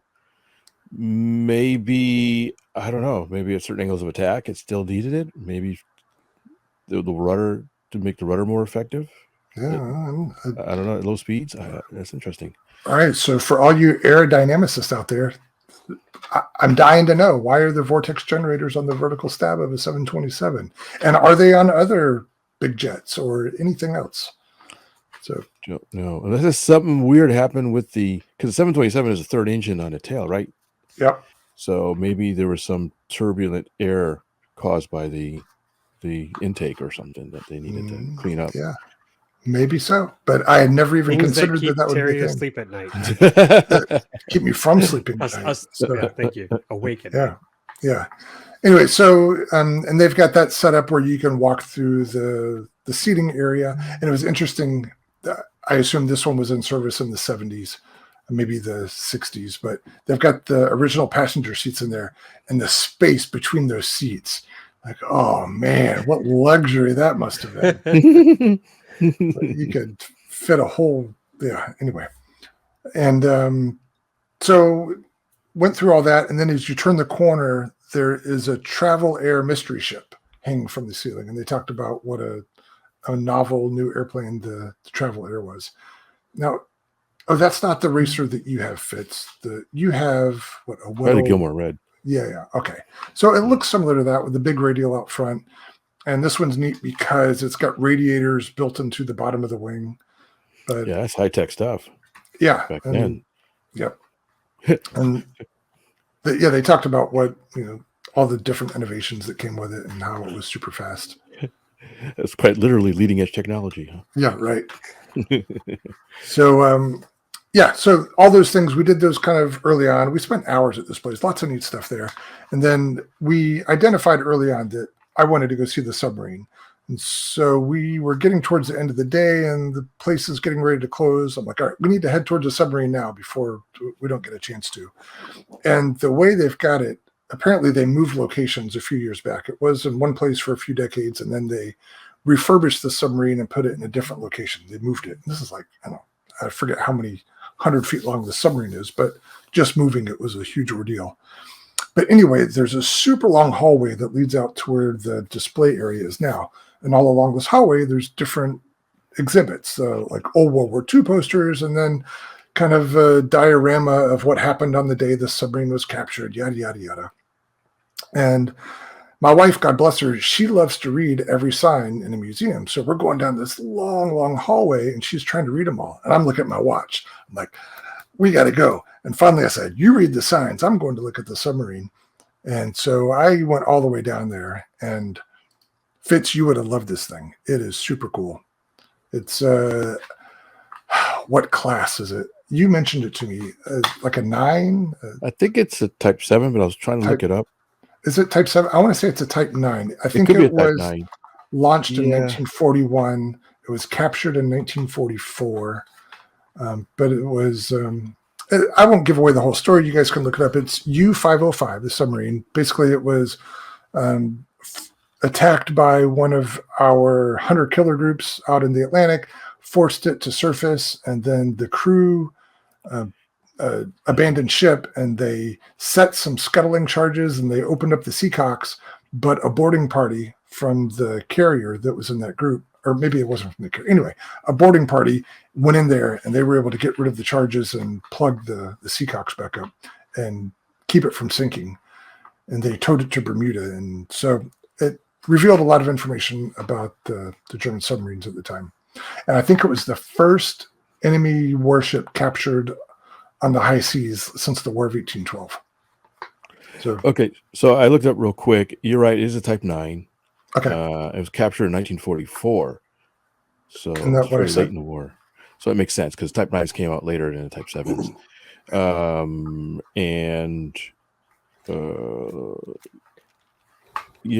sorry, I was looking up the stuff. Yeah, Terry, it's been refurbished. What's that?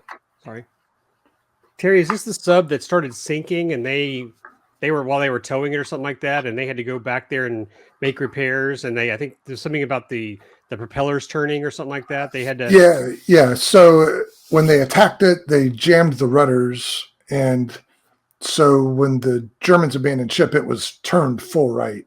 And so when they tried to tow it, the rudders were turned full right. So they had to go back to some way back in the engine room and manually turn the rudders straight.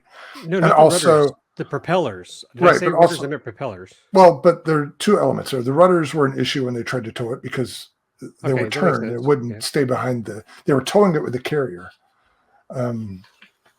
And so also it was full of water, but they couldn't, it was so full of water that the they couldn't start the diesel engines to charge the batteries to use the onboard bilge pumps. So what they did is they disconnected the propeller shafts from the diesel engines, and then while it was towing, that allowed the propeller shafts to turn and charge the batteries. So that's what it was. And then run the pumps. So it was Fitz's airplane all over again. So yeah, as they were towing it, that manually turned the propellers, and that allowed them to charge the batteries. And once the batteries were charged, they could turn on the bilge pumps to get all the seawater out of this thing. There you go. So yeah, apparently there was a lot of trouble towing this thing because it was so full of water. They snapped a couple cables, and they used the biggest ship they had, which was the carrier. And of course, they didn't want the Germans to know they were towing it, because that would have been a bad day for everybody. Yeah. But they were able to pull all that together, and at the time, it was a real coup. Oh, and there's the Stuka up on the screen. Stuka. Missing the wheel pants. Right. I assume that's because it was in the desert, right? So know. they probably captured it that way. There's a Spitfire. Look at that. And you can see the Boeing mail plane hanging behind it. Anyway, so the submarine, it's as it was captured. Well, I take that back. They did do some restoration on it. Oh yeah, stay right there. This is something I noticed the other day.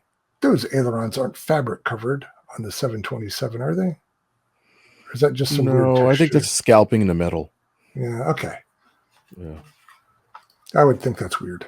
Oh, they had a replica Wright Flyer. I want to say that replica has flown. I might be making that part up. Possible. Yeah. Sounds good. We'll go with it. Yeah. Wait, but finish. Oh, there's the Travel Air mystery ship. It's a motor generator or something, right? Yeah, it's an old electric motor. They have a display that's got a bunch of stuff. And I was going to make a joke that was the motor that was included with the Goldberg Electra or something. And somewhere in there, maybe I didn't include it, but they had a 100,000 watt light bulb. Holy moly. Yeah. Yeah, and they turned it on. It says, "Look here." Well, they did have a Tesla coil there, and it's mounted up in the ceiling, and it's got a clock that counts down. This is when the Tesla coil discharges. What they don't have is a warning that says, "Beware, this thing is loud as hell, and you're going to jump out of your pants when it discharges." I'm not kidding when I tell you, you can hear it throughout the whole building. It's like a bolt of lightning. And they've got seats around it underneath where you can watch the arcs go across. The first time it went off, their kids burst into tears. So it's interesting, but yeah, I'm surprised that they don't tell you just how loud that's going to be. But getting back to the submarine, so much neat stuff in there. There's from when the thing surfaced, all the ships started shooting at it, right? And so there's still bullet holes in the sides, big ones, little ones. And at the same time, they had a Wildcat flying around as part of the air cover, and it was shooting 50 calibers into it. You were just unloading on it, huh? Yeah. So the fact that they were able to salvage it was just a lucky thing at the end. They weren't planning to salvage it. They wanted that sucker to go down. Yeah. Now, I can't remember if you said or not. Can you go inside of it? You can pay for an internal tour. Okay. Yeah. But as part of your normal museum entry, you can go and view the outside stuff, and they've got a torpedo display and stuff like that. So, and then, yeah, the janitor had his push broom shoving us out of that room when the museum closed. So we spent every spare minute we had trying to absorb the submarine. It was really neat. Yeah. Yeah. So I'm sure that you would have appreciated it, both of you, but especially you, Fitz. So if any of you out there are ever staying around Chicago and you want some neat war artifacts to see, then the Museum of Science and Industry's got some. Sounds good. Yeah. I will. If I'm in the area again, I definitely will stop by. Yep. That's it. I got no more. God, finally. I thought you'd never end. Man, would you drink coffee just tonight or something? You just going to... I'm waiting for his, but wait, there's more. There's some Irish coffee there. No, I don't think I have any more. I told you I'm going to try to fly tomorrow. I'll check out my dinghy footage, see if that turned out okay. There's probably stuff I'm forgetting, but I'm good for now. So I'm glad you guys are back. I'm glad you had fun. Oh, and that begs the question: what's the next event? You guys have had lots of events. Well, Fitz was at an event today. Oh, right. Do you want to talk about it, or do we want to talk about it later?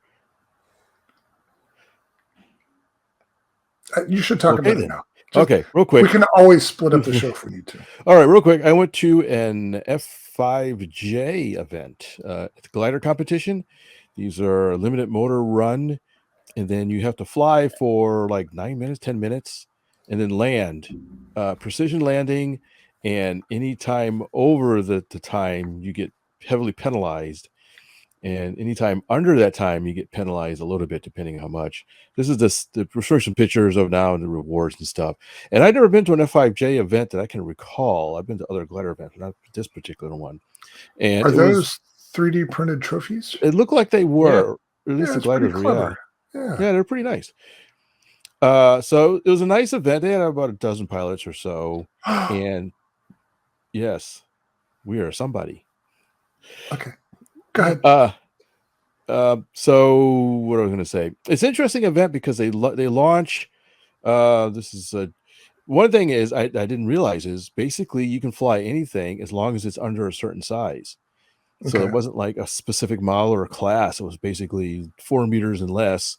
That's a wide. Yeah. There was a couple planes that were pushing 4 meters. There was one guy had 3.9 meters or something like that. So there were some big mothers, big, high, expensive composite European, Czech Republic built stuff that you looked at it and it would go up.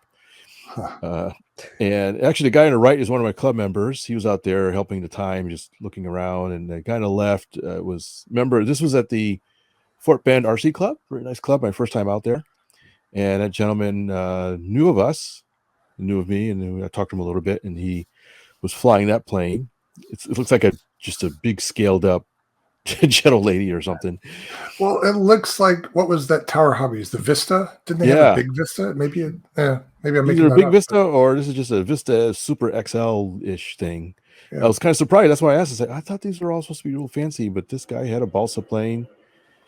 They'd launch all at once, maybe 5 or 6 planes at once, something like that. They'd launch a timer, and they're motorized, so they have geared motor boxes and surprisingly small batteries. I talked to one guy, and his almost 4 meter plane had like a 3-cell 600 milliamp hour battery pack or something like that. So they're just doing spurts to climb. Yeah, they're just doing spurts. They only, I think they have a 30-second time limit, maybe. And sometimes the lower there's a throttle timer on it, and they were telling me that you get more points the lower your throttle shuts off. So if you launch and at your lower altitude, you get more points, but of course it's harder to thermal. Right. But some of these planes, it was amazing. There was one guy, he was off at one end of the field, and I thought, oh, he's down. There's no way he can pull that out. He must have been maybe 40, 50 feet up in the air at the most. And he just worked it and was able to gain a couple 100 feet as he went downwind. It was just amazing. And there was one guy who consistently came in 1 or 2 seconds before the timer. He would land 1 or 2 seconds before the timer would go off. Wow. So that's basically getting max points. And he would, of course, land pretty close to the spot he'd need to. And I just watched him, and he would just pull thermals out of nowhere. He would linger before the buzzer would go off at the end of the 10 minutes.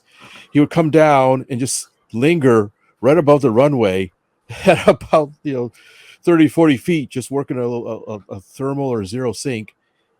And maybe 15, 20 seconds before the timer would end, he would come in, drop the flaps, and just sort of just float right in and land a couple seconds before it went off. It was really consistent. And I talked to him. He said he was flying since he was since the 80s. He was an old timer. He's not old, but he's just been flying, I think, since a little kid.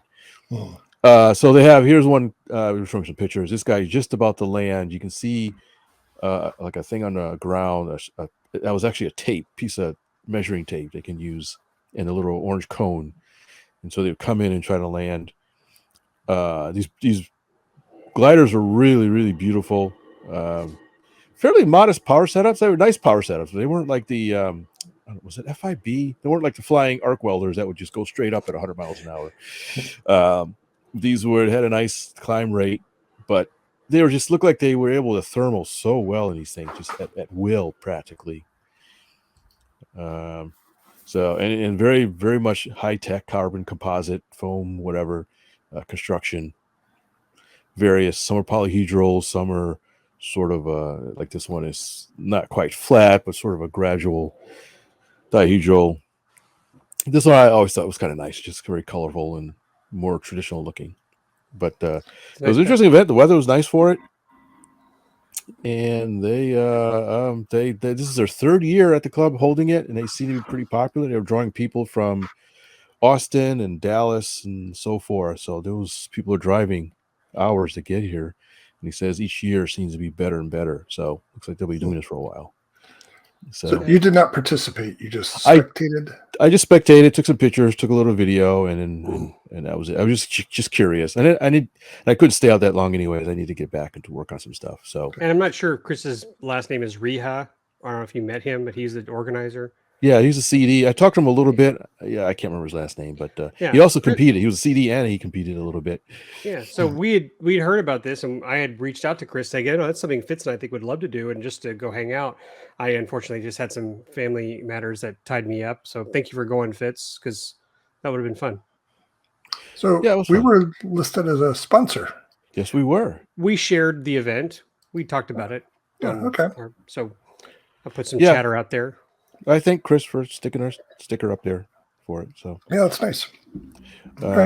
So yeah, if you ever have an opportunity to see something event like this in your neighborhood, give it a shot. It was quite interesting, and if you know what's going on, there's lots of skill involved. So it's a low stress competition, but it's interesting in its own right. So did you notice any sort of pattern with the types of airplanes that were doing better than others? I guess you didn't have to have a composite airplane, but did the composite airplanes perform better? No, the key is working the thermals, because you have a very limited run when you go up. I think it's 30 seconds, but somebody can correct me. And then once the motor shuts off, you've got a device in the side of the plane that records the altitude where the motor shut off. And so they download that after you land, the telemetry. But you don't have any active telemetry, so you don't know. It's all eyeballed, calibrated eyeball. And then so you have to either decide, am I going to go high and try to work thermals, or am I going to go low and really test my skill? Maybe the first flight, they may go a little high until they discover where the thermals are. There seem to be a couple areas of the field that were kind of consistent for thermals. I noticed after a few flights, a lot of them would sort of migrate to that particular area. So I think after you got a flight or two, you say, okay, I know I can go here and maybe shut off early and try to work a thermal. And it depends on your skill and your plane capability too, because some of those planes they thermaled like very little provocation. And of course the skill, and being in the right place at the right time, if you want to be on the ground at a certain spot at a certain time with the wind and stuff to judge that. The wind was changing too. So there was some consistency in some of the better performers I noticed, but you're still at the whim of nature. Yeah. How many flights do you get? I don't know. I meant to ask how many heats or whatever they had, but I forgot. They had sheets and papers, and it looked like quite a few. It looked like they could do a dozen or so, because they're only 10 minutes long. So it looked like there was a lot of lines on it. So my guess is I might reach out to Chris and get the specs and then add it to the post for this. Yeah, I'd like to know. Yeah, I meant to ask more details. I totally forgot. And it may vary depending on the. And they're doing it both days. They did Saturday and Sunday too. They said, which I was surprised. So they were doing a lot of flying. There was a couple of carnage. There was one guy I had a couple of pictures. I think he stalled it, making a downwind turn or something right over the runway, trying to turn sharp to land, and he hit the paved runway and snapped the nose off his nice fancy carbon composite aircraft. The guy we saw a picture earlier walking with his what you call it? The one that looked Vista. like the Vista looking one. He actually hit some power lines with his. He hit Wow. 2 power lines. Apparently, he hit one. He If pulled him one out of the wasn't air and enough- hit another one going down. But apparently, he just minor damage. He pulled it Oh, up good. and said, "Hey, I can fly again." And he went off again. I can Had to say recharge his battery. Yeah, I have hit power lines so have I. a long time ago. I snapped the wing off hitting a power line when my general lady once. So, Hmm. so anyways, so yeah, it was just a nice, relaxing event. It was pretty neat. Might be fun to try if I ever get a plane that's somewhat competitive. But I looked at the prices of one of the guys' planes, and I got sticker shock. Well, yeah, that's why I asked Lighter. before. F-16XL for that. Yeah, it would be interesting if you could be competitive at the local Houston level with an off-the-shelf Vista or whatever 2-meter balsa glider, or if you Anything's really have possible. to. Yeah, But you'd have to, depends on the day. If it's a day with good thermals, yes. If it's a day with little to light activity, it'd probably be very difficult. yeah. All right, sounds like fun. Yeah, It sounds also like similar rules to what you were talking about that you're going to do at the Nets, Lee. Yeah, it does. I think it's 30 seconds, but I'll check. As I mentioned, I don't care about the rules. I'm just going in there to fly. If they disqualify me, what are you going to do? I had a thing and it's gone. Yeah. Bring it back for 176. Let's wrap this one up, folks. It's 2 hours in. Yep, we're working out. You guys finished? I am finished. I'm about to melt away here. You So finally finished, Terry? Oh, yeah. What do you mean finally? You guys took why I yada. bang zoom. Yeah, I was watching the Three Stooges the other day. I was flipping through channels they were on. All right. So, anyways, thanks everybody for listening to this very fine episode of the RC Roundtable. Super fine episode. If we said something stupid, silly, insulting, or need some corrections, please send us an email at Attention, Terry Dunn. Attention, Terry Dunn. It's info@rcroundtable.com, right? Contact at rcroundtable.com. Sorry. You're going to lose your job, Fitz. Yeah, I always forget. And of course, check out our social media. We're on Facebook. We're on Instagram. We may have some YouTube stuff out there still. And YouTube. Of course, you're watching this on YouTube. And of course, rcroundtable.com. And on that note, we will see you later. Thanks for listening and watching. Nighty-night.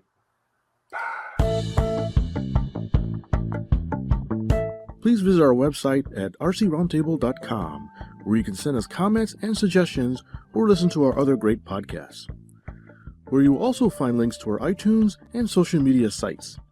Thanks for listening.